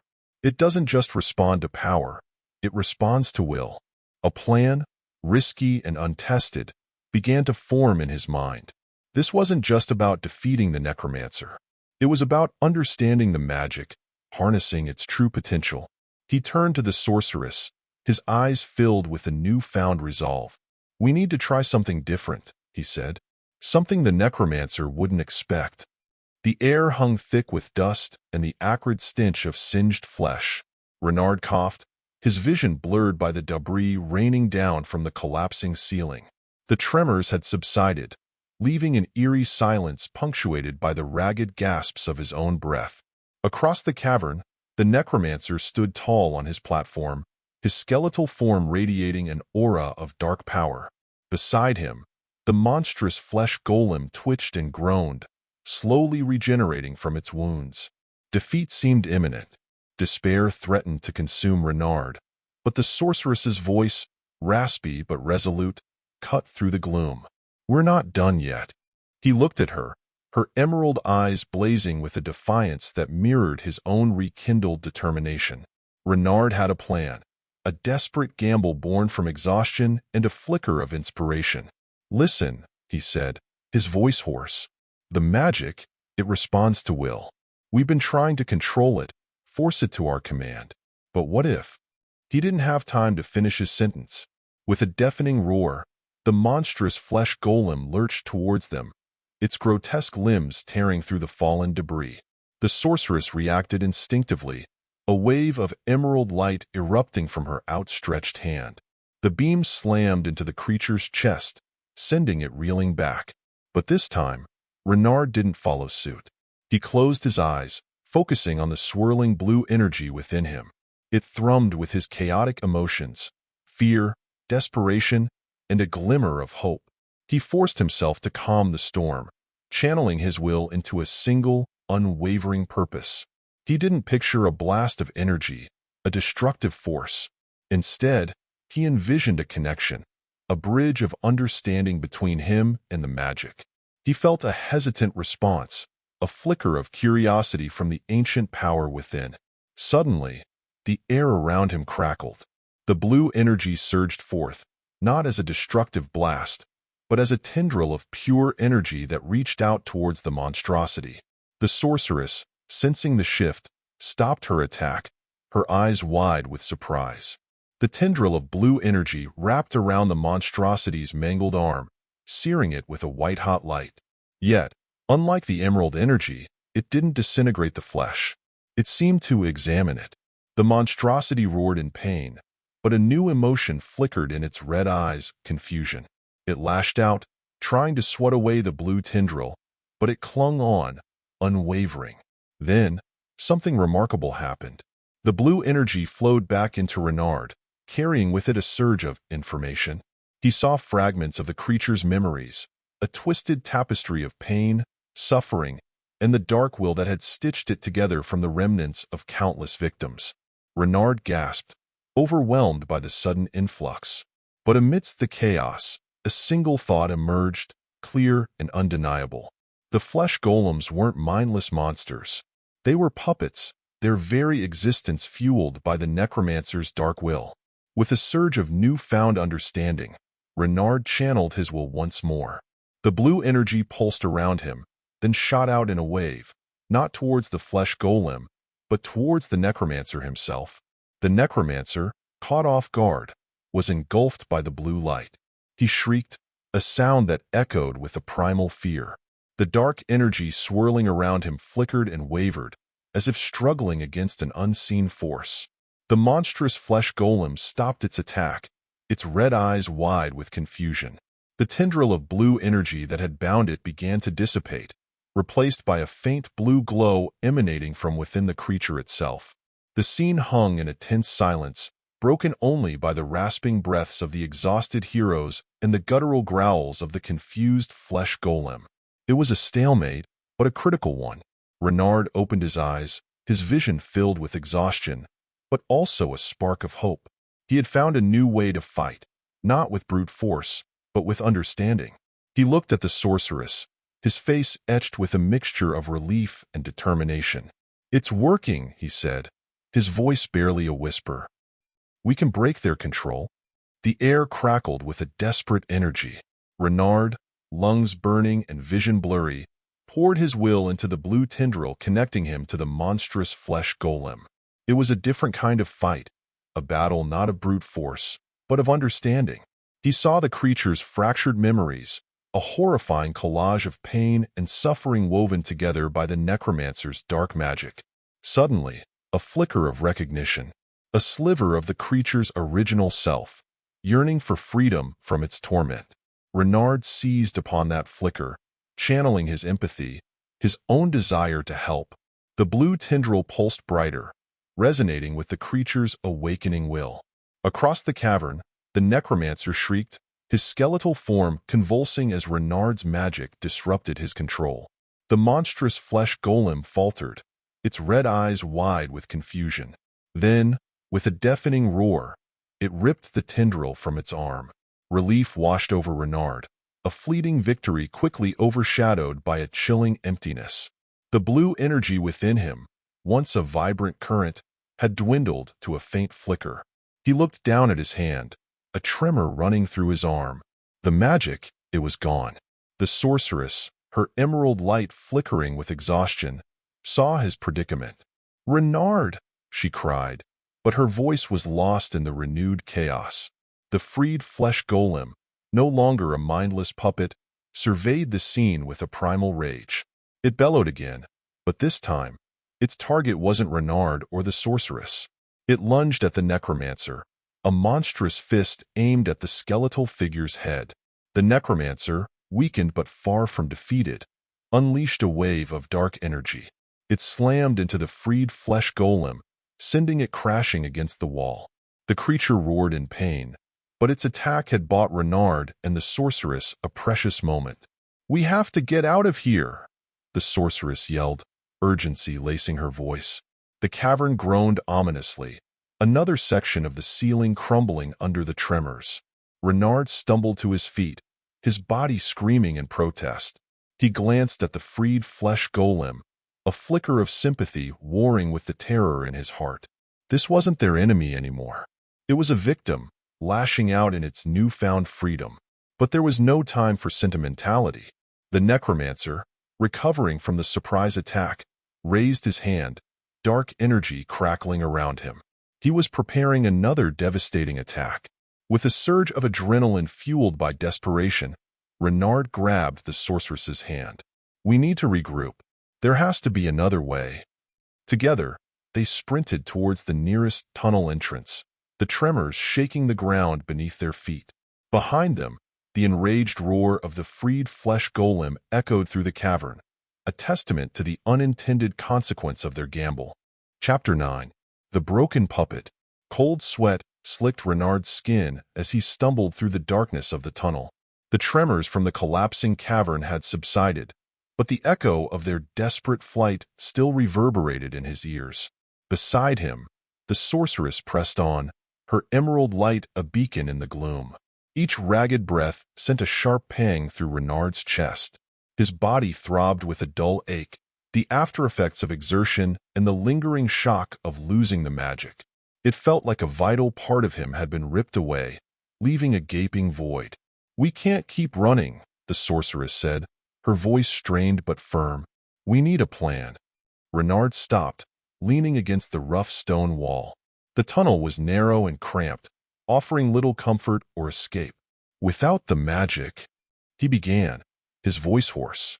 "Don't give up," the sorceress interrupted, her hand on his shoulder. The warmth of her touch offered a sliver of comfort. "We figured out how to weaken the Necromancer once. Maybe we can do it again." Her words held a spark of hope, but Renard couldn't extinguish the gnawing doubt in his gut. He had poured his will, his empathy, into that connection with the Flesh Golem. And for what?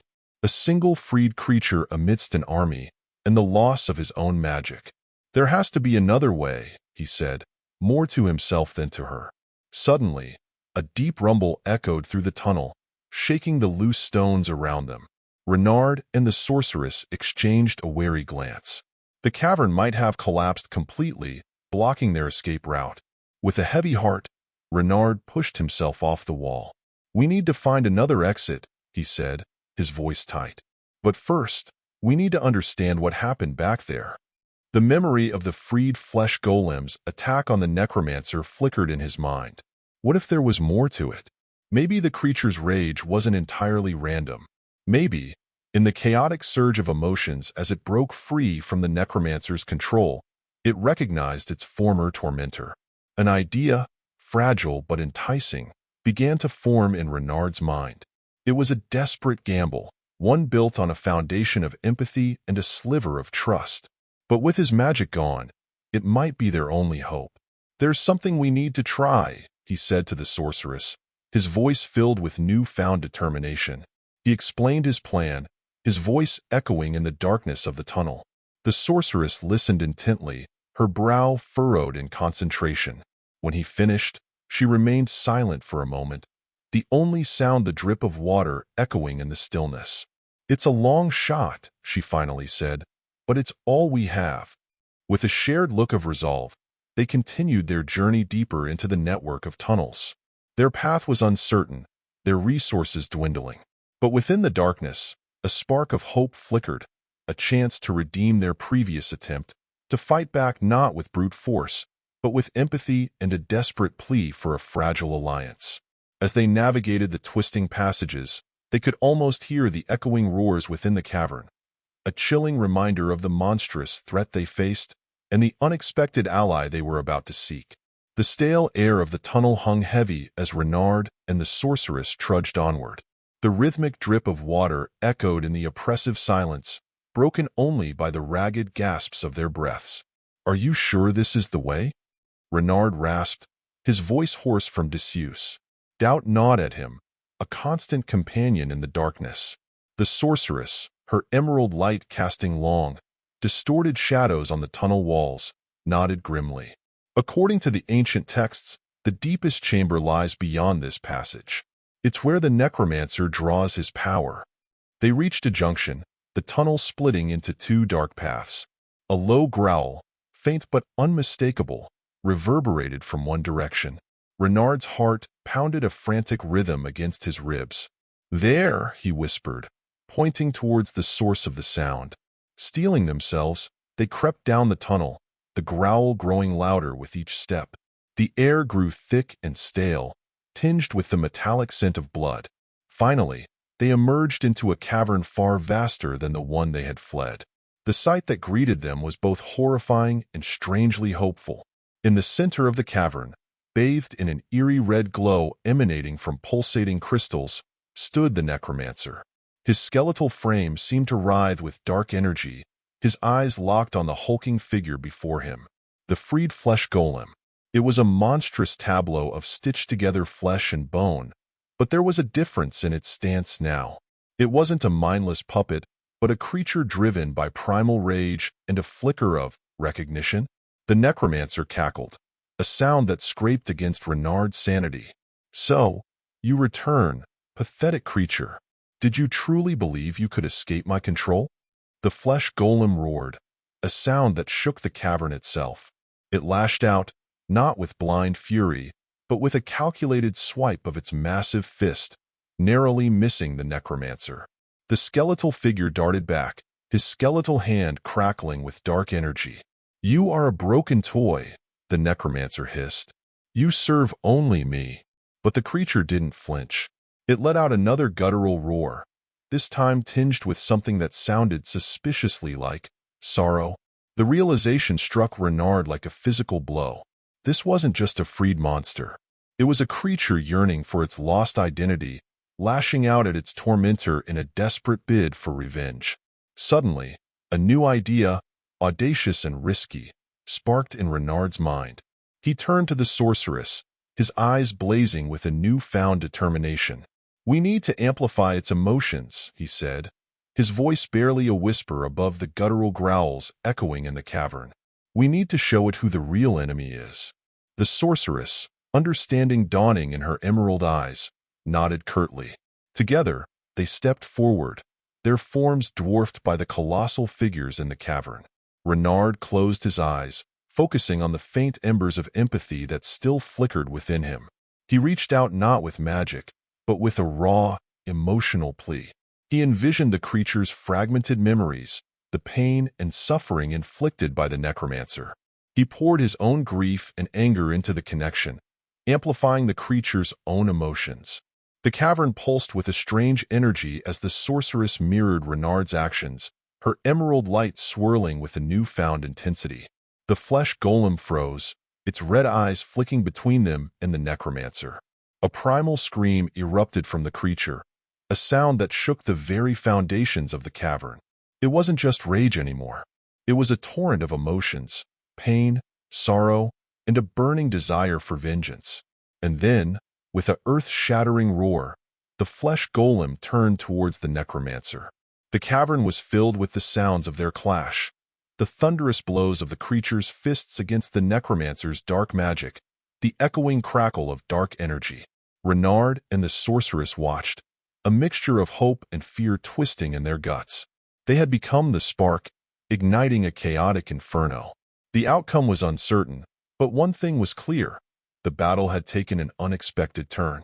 The fight for the city's fate now played out in a brutal ballet of rage and sorrow, fueled by a desperate gamble and the faint embers of empathy.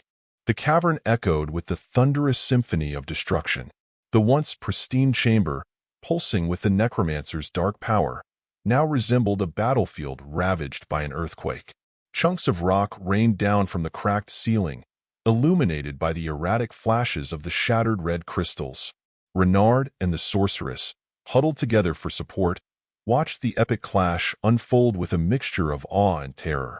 The freed Flesh Golem, a monstrous whirlwind of fury, attacked the Necromancer with a ferocity born out of years of torment. Its rage fueled its every blow, but it lacked the cunning and precision of its former master. The Necromancer, though battered and bruised, remained a formidable opponent. His skeletal form darted and weaved, deflecting the golem's attacks with bursts of dark energy. Despite their desperate gamble, Renard couldn't help but feel a growing sense of unease. The Flesh Golem, fueled by raw emotions, wouldn't last forever. His fears were confirmed with a sickening crack. The golem, overextending itself in a furious swipe, stumbled. The Necromancer seized the opportunity, unleashing a concentrated blast of dark energy that slammed into the creature's chest. A deafening roar of pain filled the chamber. The Flesh Golem faltered, its rage momentarily replaced by a primal cry of agony. Renard winced, a wave of empathy washing over him. It was a creature yearning for freedom, manipulated and used as a pawn, and even in its monstrous form, it deserved a better fate. But before despair could consume him, something unexpected happened. The Sorceress, her emerald light burning brighter than ever, stepped forward. "Stop!" she cried, her voice amplified by her magic, echoing through the cavern. The Necromancer, momentarily surprised, paused his attack. The Flesh Golem, weakened but not defeated, looked towards her with confusion. "You're fighting the wrong enemy," the sorceress continued, her voice filled with a newfound power. "He controls you, manipulates your pain. Turn your rage towards him. Break free from his control." The emerald light pulsed, enveloping the Flesh Golem in a shimmering aura. Renard felt a faint flicker of warmth, a response from the creature buried beneath the monstrous exterior. The Flesh Golem's red eyes narrowed, focusing on the Necromancer. In that moment, a silent conversation seemed to be exchanged. Then, with a roar that shook the cavern itself, the golem turned its full fury on its former master. It wasn't a mindless attack this time. The golem fought with a newfound purpose, utilizing its immense strength to exploit the Necromancer's vulnerabilities. It pummeled the skeletal figure with relentless blows, each fueled by years of pent-up rage and a desperate desire for freedom. The battle became a whirlwind of fury and dark energy. The cavern walls shuddered, threatening to collapse under the strain. Renard and the sorceress watched in stunned silence, their hearts pounding against their ribs. With a final, earth-shattering blow, the Flesh Golem sent the Necromancer crashing into the base of the shattered crystal formation. The red pulsating light flickered and died, plunging the cavern into an eerie darkness. Silence. Then, a groan. The Flesh Golem, its monstrous form heaving, turned towards them. Its red eyes, once filled with rage, now held a flicker of recognition and gratitude. For a long moment, the three figures stood in the darkness, the only sounds the drip of water and the ragged gasps of their breaths. The fate of the Necromancer remained uncertain, buried beneath the shattered crystals. But one thing was clear: the battle had been won, not with brute force or magic, but with empathy and a desperate gamble that had sparked a rebellion within the very heart of the enemy's army. As the dust settled, Renard looked at the freed Flesh Golem, a strange sense of peace settling over him. They might not have created an ally, but they had freed a tortured creature, and in the face of overwhelming darkness, that was a small victory worth celebrating. The sorceress reached out, her hand outstretched towards the Flesh Golem. The creature hesitated for a moment, then cautiously mirrored her gesture. Their fingers, one human and one stitched together from countless fallen warriors, touched. The touch was brief, a silent acknowledgement. Then, with a final guttural growl, the Flesh Golem turned and lumbered away, disappearing into the darkness of the tunnels. Renard and the sorceress watched it go, a flicker of hope lighting up the darkness in their eyes. They had survived, and they had learned a valuable lesson. The fight for the city wasn't just about magic and power. It was about empathy, understanding, and the faintest spark of connection that could be found even in the most unlikely places.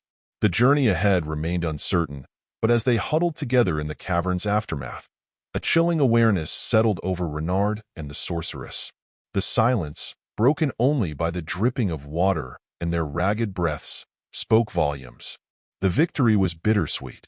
"The Necromancer," Renard rasped, his throat parched. "We don't know for sure."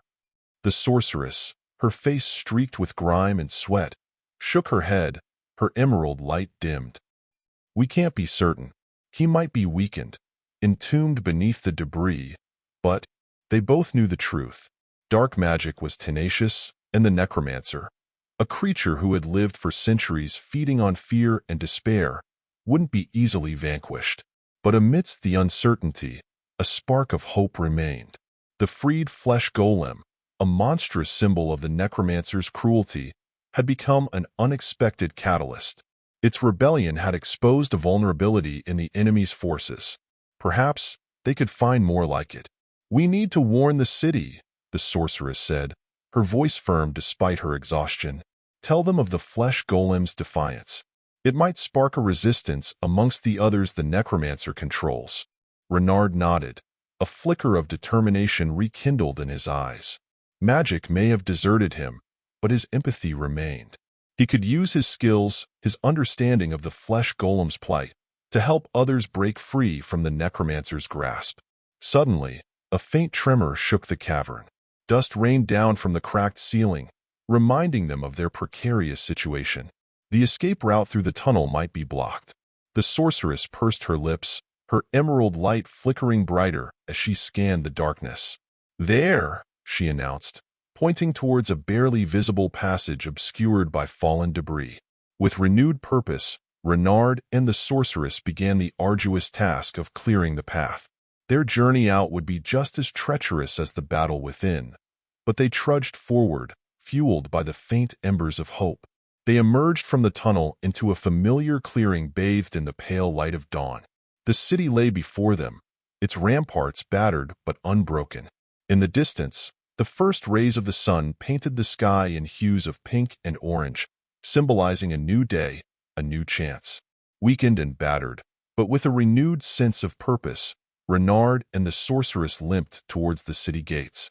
They carried within them the echoes of the battle, the roar of the freed Flesh Golem, the chilling silence of the entombed Necromancer, and the faint hope for a future where empathy, not brute force, could be the weapon against the encroaching darkness.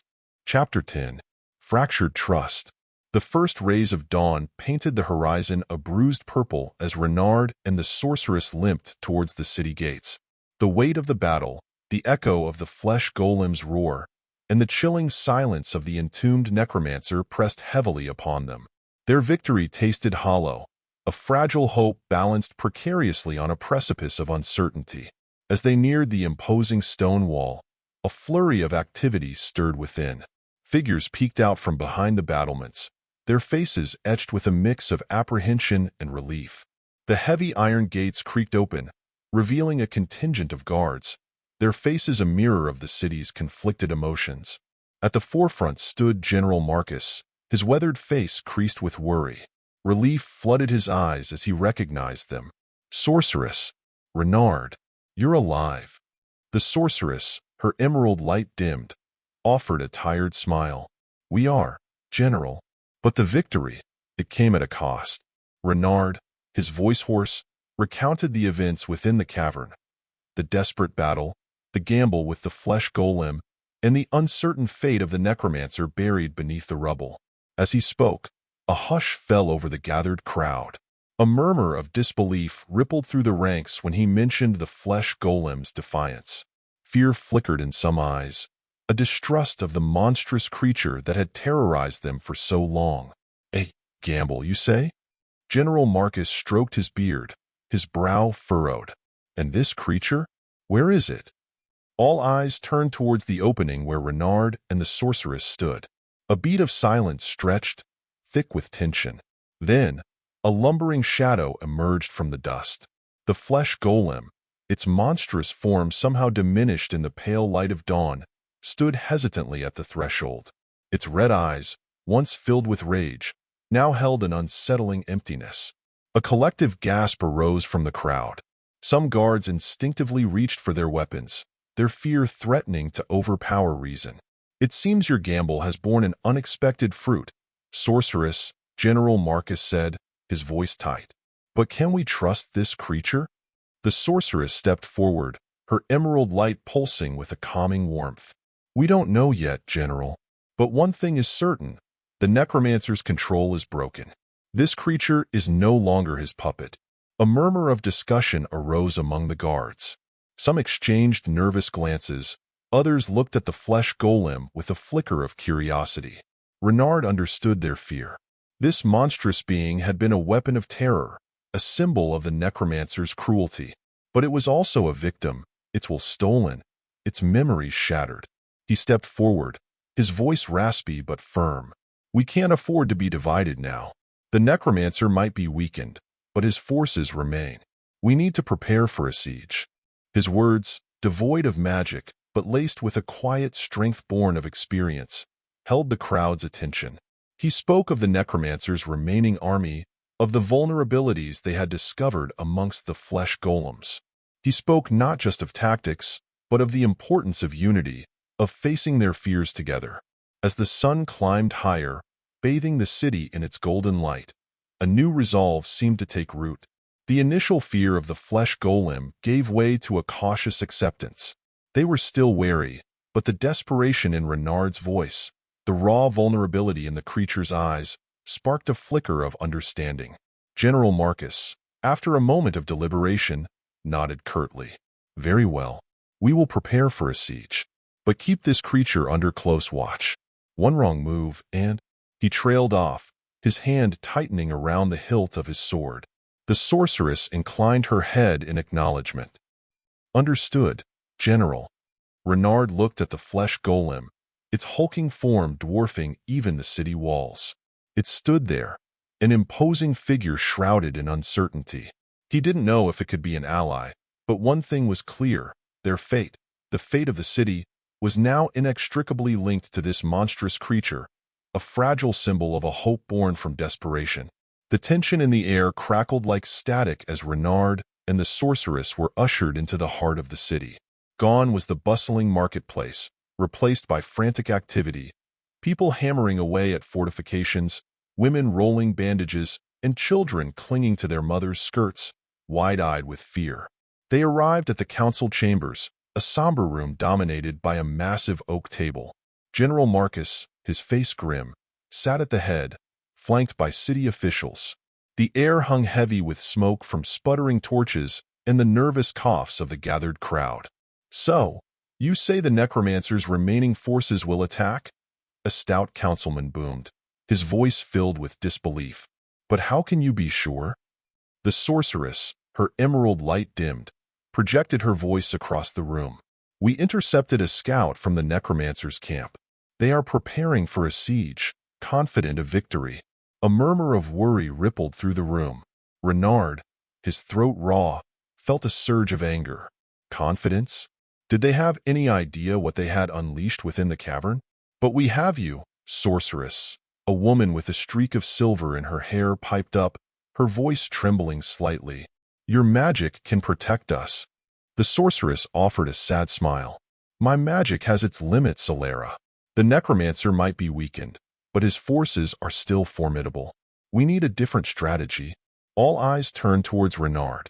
Since losing his magic, he had felt like an outsider, a burden. But the weight of their expectant gaze forced him to stand tall. He cleared his throat. The Necromancer's main weapon is fear, Renard began, his voice surprisingly steady. He uses flesh golems to terrorize his enemies. But we know their weaknesses now. Their movements are predictable, their connection to the Necromancer fallible. He explained the vulnerability they had discovered, the potential to disrupt the Necromancer's control. He spoke of his plan to train the guards in exploiting these weaknesses, his voice gaining conviction with each word. As he spoke, a flicker of hope rekindled in some eyes. Others remained skeptical, their faces etched with worry. And what about this creature? A young guard interjected, pointing towards the flesh golem who stood awkwardly behind Renard. Can we trust it? The question hung heavy in the air. Renard glanced back, meeting the creature's empty red gaze. He understood the fear. This monstrosity had been their tormentor, a symbol of destruction. But was it the enemy, or another victim of the Necromancer's cruelty? We don't know, Renard admitted honestly. But one thing is certain, it is no longer his puppet. Whether it becomes an ally or a threat depends on us. A tense silence followed. The council members exchanged glances, their faces betraying a storm of emotions: fear, suspicion, and a flicker of something akin to pity. Finally, General Marcus cleared his throat. All right, he said, his voice heavy. We will prepare for a siege. Renard, you will train the guards. Sorceress, you will strengthen the city's defenses. And this creature, it will be kept under constant guard. A ripple of agreement went through the room. It wasn't a perfect solution, but it was a fragile unity forged in the face of impending danger. As Renard and the sorceress left the chamber, the oppressive weight of responsibility settled upon their shoulders. The city's fate rested on their shoulders, their success hinging on an untested strategy and a creature teetering on the edge of becoming an ally or a terrifying foe. But with a newfound determination born out of desperation, they set to work, preparing for a siege that would decide the future of their city. Chapter 11. A Moral del M. Days turned into a blur of frantic activity. The rhythmic clang of hammers echoed through the streets as construction crews reinforced the city walls. Young men drilled under Renard's gruff instruction, sweat dripping from their brows as they practiced exploiting the Flesh Golem's limited agility. The Sorceress, her emerald light burning brighter with renewed purpose, weaved enchantments into the stone, fortifying the city's defenses against magical assaults. A tense silence hung over the city, broken only by the sounds of preparation. The air crackled with nervous anticipation, laced with a sliver of hope ignited by Renard's unorthodox strategy. Meanwhile, the Flesh Golem remained a constant source of unease. Confined within a makeshift cage constructed from heavy iron bars, it lumbered restlessly, its red eyes scanning the bustling scene with a detached apathy. Renard, haunted by the creature's empty gaze, felt a flicker of sympathy amidst his lingering fear. He approached the cage cautiously, his gaze meeting the Flesh Golem's. "Do you remember who you are?" he asked, his voice barely a whisper. The creature remained impassive, its silence deafening. Renard knew expecting a response was foolish. The Flesh Golems were mindless puppets, stitched together from the bodies and memories of fallen warriors. Yet, something about the creature's vacant stare gnawed at him. Was there even a shred of humanity buried beneath the grotesque patchwork of stitched flesh and bone? Or was it simply a monstrous beast, a weapon waiting to be unleashed? As Renard contemplated this disturbing question, the Sorceress materialized beside him, her emerald light casting an ethereal glow on the scene. "There may be another way," she said softly, her voice filled with a quiet conviction. Renard raised an eyebrow, surprised. "Another way? To what?" "To reach it," the Sorceress explained, her gaze fixed on the Flesh Golem. "To bypass the Necromancer's control and see if there's any spark of the fallen warriors left within."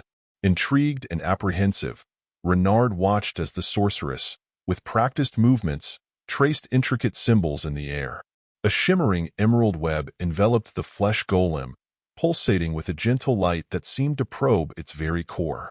The creature twitched, a low growl rumbling from its chest. Renard felt a tremor of fear, his hand instinctively reaching for the hilt of his sword. But the Sorceress remained calm, her emerald light unwavering. For a tense moment, nothing happened. Then, a flicker of recognition seemed to spark within the Flesh Golem's red eyes. A single tear, a clear droplet of liquid, rolled down its scarred cheek. The revelation sent a jolt through Renard. Tears? Was this creature capable of such a human emotion? Or was it a mere echo, a phantom memory from a life stolen? The Sorceress, her face filled with compassion, spoke in a soothing voice, her words laced with a strange, ancient language.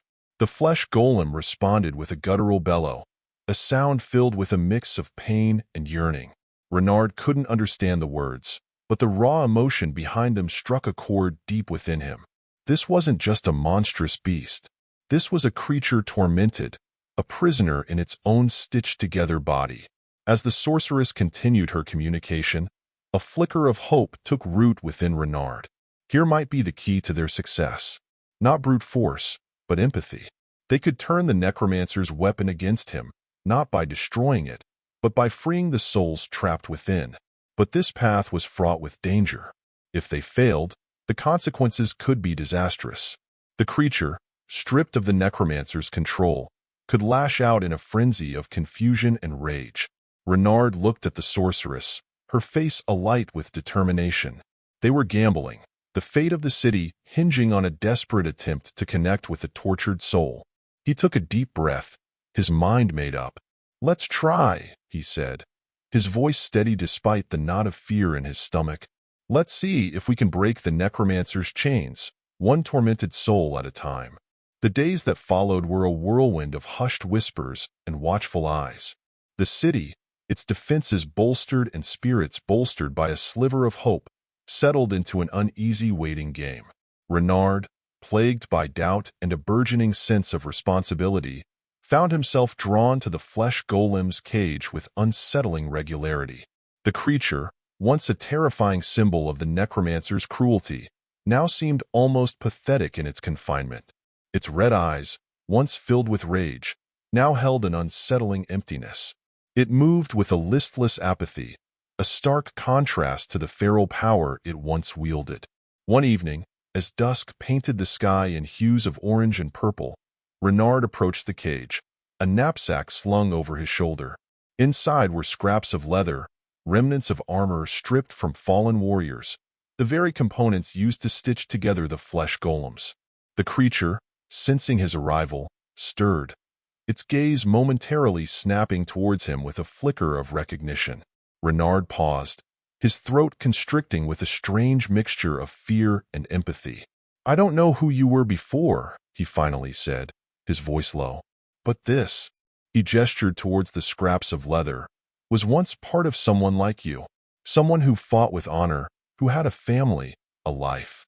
The red eyes seemed to glimmer with a faint understanding.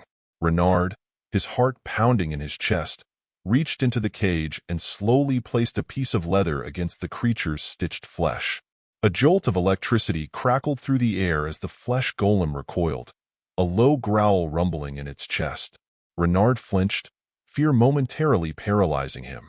But then, slowly, the creature reached out, its giant hand hesitantly touching the leather.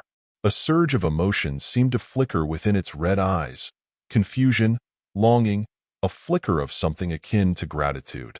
It raised the leather to its face, sniffing the worn material as if searching for a forgotten memory. Renard watched with a mixture of trepidation and hope. Was this a sign? Could they use these remnants, these echoes of the fallen warriors' lives, to connect with the creature's buried humanity? Suddenly, a booming voice shattered the tense silence. "Renard, what in the blazes do you think you're doing?"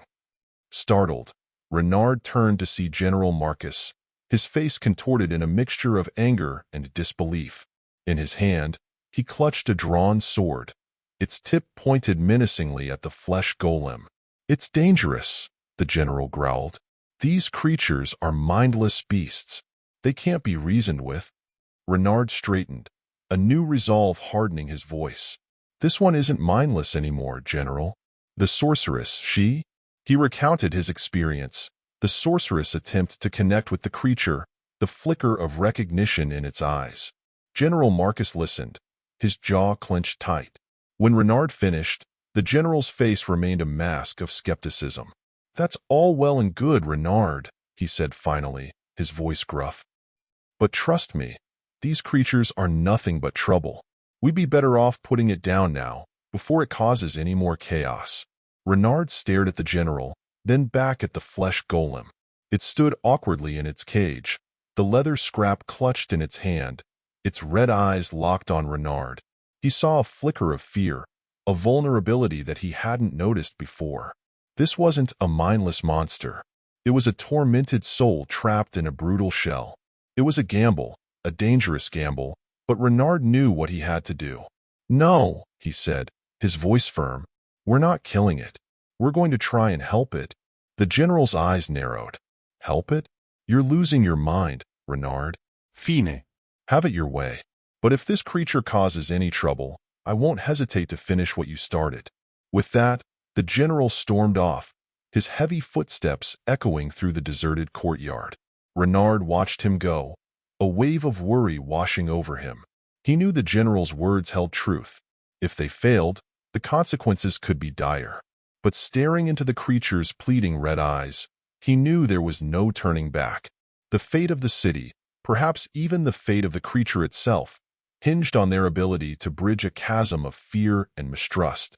He took a deep breath, his eyes filled with a newfound determination. "All right," he whispered to the flesh golem, offering a small smile. "Let's see if we can break these chains together." The days that followed were a tense dance of experimentation and uncertainty. Renard, fueled by a conviction bordering on desperation, continued his visits to the flesh golem. The creature, initially wary of his touch, seemed to slowly accept these interactions. One evening, as the moon cast an ethereal glow on the courtyard, Renard, armed with another satchel of leather scraps, found the sorceress already by the cage. "So," Renard began, "any progress with your ancient language approach?" The sorceress, her emerald light pulsing with an introspective energy, shook her head. "It's fragmented, Renard. Memories jumble together. But there is a core, a driving force. It yearns for She hesitated, searching for the right word. Vengeance. Renard's brows furrowed. Vengeance? Against the Necromancer? Yes, the sorceress confirmed. It remembers the pain, the violation, the loss of self. It wants the Necromancer to suffer as it has suffered. A flicker of unease stirred within Renard. While a common goal of dismantling the Necromancer's control was encouraging, the singular focus on vengeance worried him. This creature, a conglomeration of fallen warriors, could become a force of destruction itself if unleashed. And what about after? He asked. What then? The sorceress looked at him, her emerald light dimmed with a touch of sadness. There is a longing for release, freedom from this stitched-together existence. Some fragments yearn for a return to the earth, a final rest. Renard felt a chill run down his spine. He had been so focused on using the Flesh Golem against their enemy that he hadn't considered the creature's own mortality, or lack thereof. Was it a sentient being trapped in an undead shell, or simply a reanimated puppet fueled by vengeful echoes? Suddenly, the Flesh Golem let out a guttural bellow, its red eyes blazing with an intensity unseen before. Through the fractured memories, the sorceress managed to decipher a jumble of emotions. Rage, sorrow, a desperate yearning for oblivion. It wasn't a hero, Renard realized with a jolt. It wasn't a potential ally waiting to be redeemed. It was a tormented entity, a patchwork of souls consumed by a singular desire, to inflict the same pain it had endured and then finally cease to exist. Renard exchanged a worried glance with the sorceress. Their plan, born on a desperate hope for a tactical advantage, now felt fraught with unforeseen consequences. They needed the Flesh Golem's power, but could they control it once unleashed? Could they turn its rage towards a specific target, the Necromancer, and then ensure its peaceful dissolution? The weight of this realization settled heavily on them. They were no longer just strategizing a defense. They were venturing into uncharted territory, forging a pact with a creature teetering between revenge and oblivion. The fate of the city, and perhaps the creature itself, rested on their ability to navigate this moral tightrope. Days blurred into weeks as Renard and the sorceress wrestled with the ethical and practical implications of their gambit. The city, on edge and buzzing with rumors about the communicating monster, awaited the Necromancer's attack with a grim determination. One moonless night, as the shadows danced like phantoms on the city walls, Renard found himself staring into the cage at the Flesh Golem. Its red eyes, once filled with a raw emptiness, now burned with a focused intensity. Through tireless communication attempts, they'd managed to piece together a distorted picture of the creature's fragmented memories. The warrior souls trapped within desperately craved release from their stitched-together existence. Yet, they also yearned for vengeance against the Necromancer who had desecrated their bodies and their memories. Renard knew they couldn't simply unleash this unstable creature onto the battlefield. It would be a monstrous whirlwind of rage, capable of indiscriminately destroying both enemy and innocent alike. There has to be another way, he muttered, his voice laced with frustration. Beside him, the sorceress' emerald light pulsed with a troubled intensity. There might be, she said finally, her voice barely a whisper. A ritual, an ancient binding spell. It's risky, untested, and the consequences are uncertain. Renard's heart pounded in his chest. Uncertain? Like wiping the city off the map uncertain? The sorceress met his gaze, her sapphire eyes filled with a resolute sadness. It's a gamble, Renard. We can either unleash its fury and hope for the best, or attempt to bind its power and risk losing control altogether. Silence fell again, heavy and suffocating. Renard stared at the Flesh Golem, at the warped reflection of the warriors it once held within. Were they heroes deserving a second chance at revenge? Or mere fragments of souls, fueled by a primal urge for destruction? He thought of the city walls, of the people he had sworn to protect. He thought of the fear in their eyes, a fear not just of the Necromancer's army, but of the monstrous creature they were pinning their hopes on. Finally, he made his decision. "Let's try the spell," he said, his voice firm despite the tremor in his heart. "Let's gamble on focusing its rage, on using it as a weapon against the Necromancer and then releasing it. The sorceress nodded, a flicker of admiration in her eyes. Very well. It will require meticulous preparation, a deep connection with the creature, and perhaps a sacrifice. Renard's brows furrowed. A sacrifice? What kind of sacrifice? The sorceress' emerald light dimmed. Life force, Renard. To fuel the binding spell and ensure a temporary tether to this world. But be warned, it will drain you. Renard took a deep breath, the weight of the city's fate pressing down on him. Then so be it. Let's prepare the ritual, and hope this gamble doesn't backfire spectacularly. As the first rays of dawn painted the sky in hues of pink and orange, the air crackled with nervous energy. Renard, his face pale but resolute, stood before the cage with the sorceress by his side. The Flesh Golem, roused by the approaching ceremony, loomed over them, its red eyes burning with a focused rage. Holding a glowing crystal, the sorceress chanted ancient words, their power resonating through the courtyard. Renard, channeling his own life force into the ritual, felt a familiar weakness taking hold. He gritted his teeth, determined to see this through.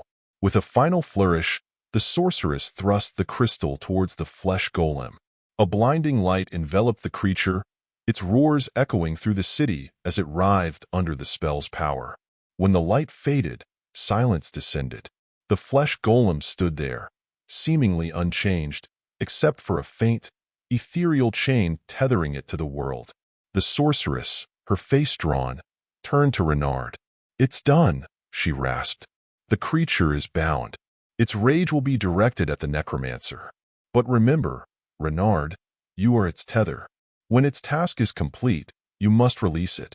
Renard nodded, the weight of responsibility heavier than ever. He had given the city a fighting chance, but at a cost. He had unleashed a storm of vengeance, a creature whose release he now held in his trembling hands. A low, guttural growl rose from the Flesh Golem's throat.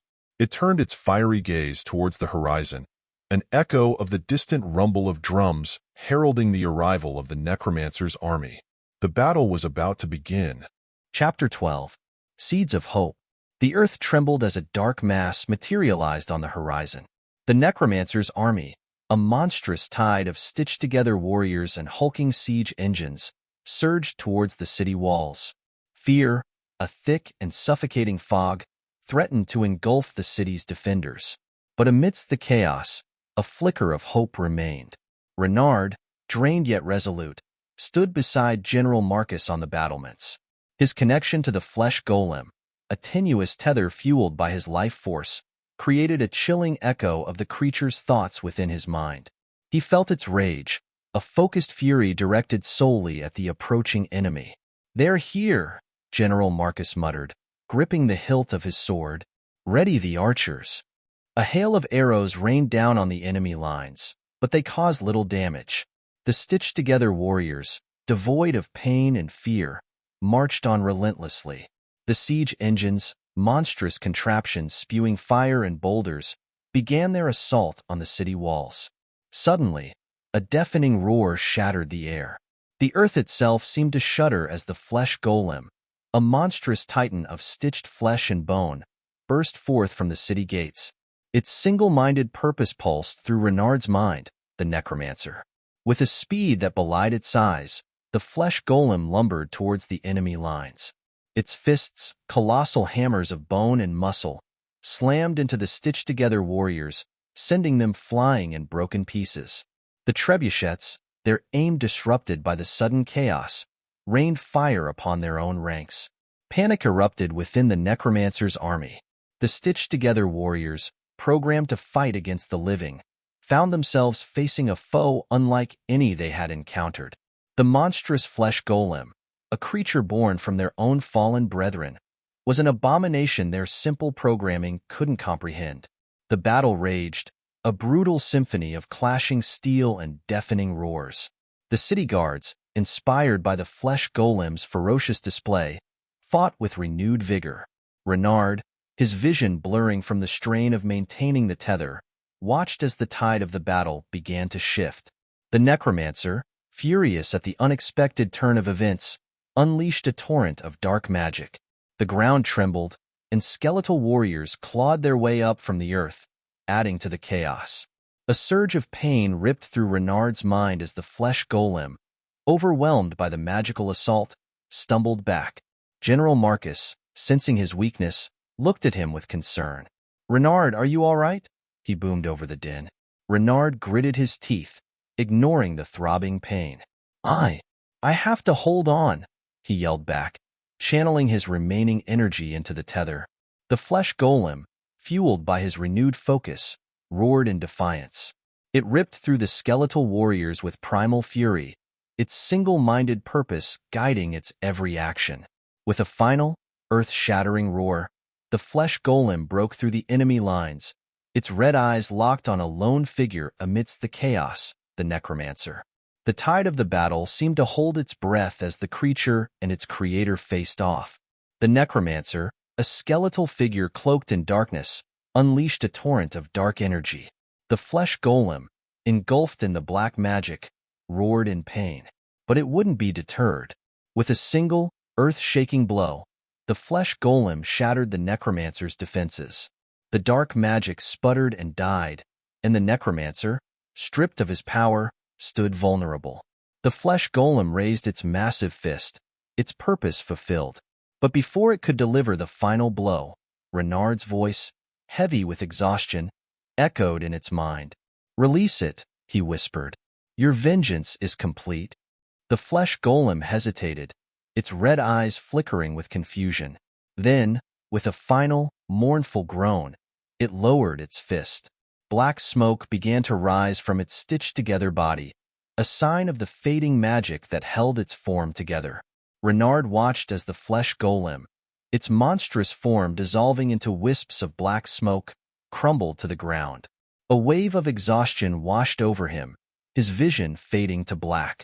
He awoke to the sound of cheers. The battle was over. The Necromancer, stripped of his power and captured by the city guards, had been subdued. The remaining enemy forces, leaderless and demoralized, had scattered. Renard, weak but alive, looked upon the battlefield littered with the remnants of the battle. He knew the victory had come at a cost, but a seed of hope had been sown. They had faced an unimaginable threat and emerged victorious, thanks in part to a desperate gamble and a creature fueled by vengeance. As Renard pushed himself to his feet, a soft voice broke through the haze of exhaustion. "Renard," the sorceress said, her emerald light dimmed but her eyes sparkling with relief. "You did it. You held on." Renard managed a weak smile. "We did it," he corrected, his voice hoarse. Together, they had gambled on a creature teetering on the edge, and somehow they had won. General Marcus, his face etched with the grime of battle but a hint of grudging respect in his eyes, approached them. "The city is safe, thanks to you and your unorthodox methods." Renard nodded, glancing towards the spot where the Flesh Golem had dissolved. A pang of sadness, a strange mix of relief and loss, flickered in his heart. "It wasn't alone," he murmured. The general cleared his throat. "Regardless, a celebration is in order. You, Renard, are a hero." The word hero felt heavy on Renard's tongue. He had used unorthodox methods, made desperate pacts, and felt the weight of a creature's rage coursing through his own mind. But looking at the relieved faces of the city guards, the joy in the eyes of the civilians emerging from their shelters, he couldn't deny a flicker of pride. The cheers of the crowd grew louder as Renard, the sorceress, and General Marcus walked towards the city gates. The battle was won, but the scars, both physical and emotional, would take time to heal. There would be rebuilding to do, not just of the city walls but also of the trust that had been fractured by fear and desperation. As they entered the city, a young girl, no older than 10, approached Renard, clutching a tattered doll. Her eyes, wide with a newfound sense of security, shone with gratitude. "Thank you," she whispered, her voice barely a squeak. "You saved us." Renard knelt before her, offering a smile that felt genuine despite the lingering exhaustion. "We all did, little one," he said gently. "We all did." In that moment, amidst the cheers and the rebuilding, Renard realized the true cost of victory. It wasn't just the lives lost or the city walls shattered.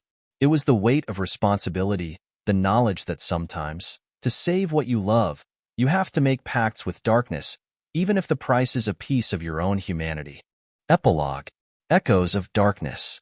Weeks bled into months as the city bustled with the sounds of reconstruction. The Necromancer, stripped of his power and his skeletal form, was a frail, shivering wretch chained to a large, cold marble table in the heart of the city's dungeons. Renard, haunted by the battle and the creature's sacrifice, stood stoically beside the sorceress as she prepared for the final act. The air crackled with a different kind of tension now. Not the raw energy of battle, but the cold, calculated hum of vengeance. The sorceress, her emerald light burning with a cold intensity Renard had never witnessed before, traced intricate symbols in the air. The symbols, unlike the ones she used to communicate with the Flesh Golem, pulsed with a dark, hungry energy.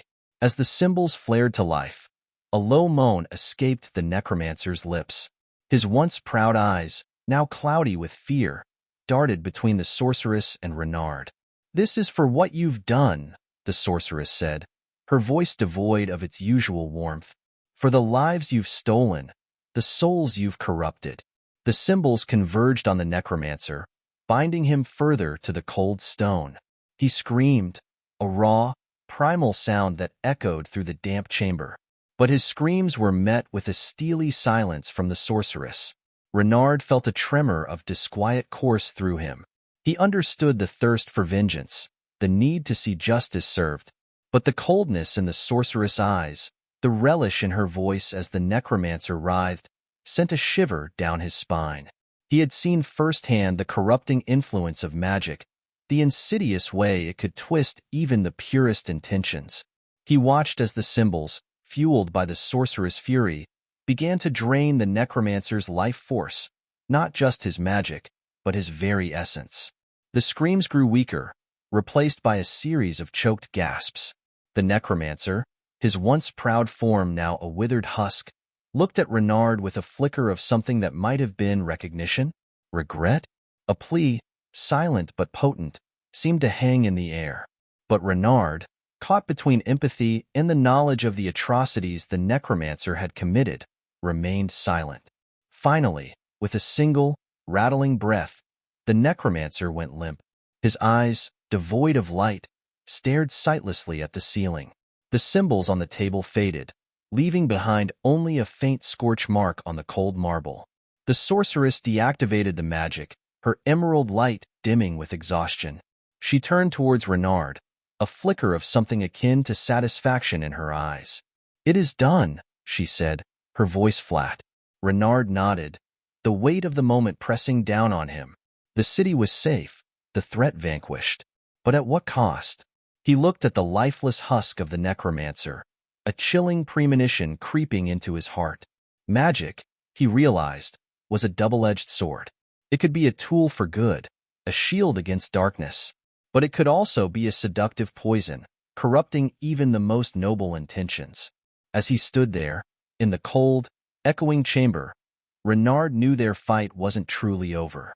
The battle against darkness, he understood with a chilling certainty, was a constant war, and the lines between good and evil were often blurred by the choices they made. We would appreciate it if you would be so kind to like and subscribe. Comment below. We'd love to hear your fan theories in the comments.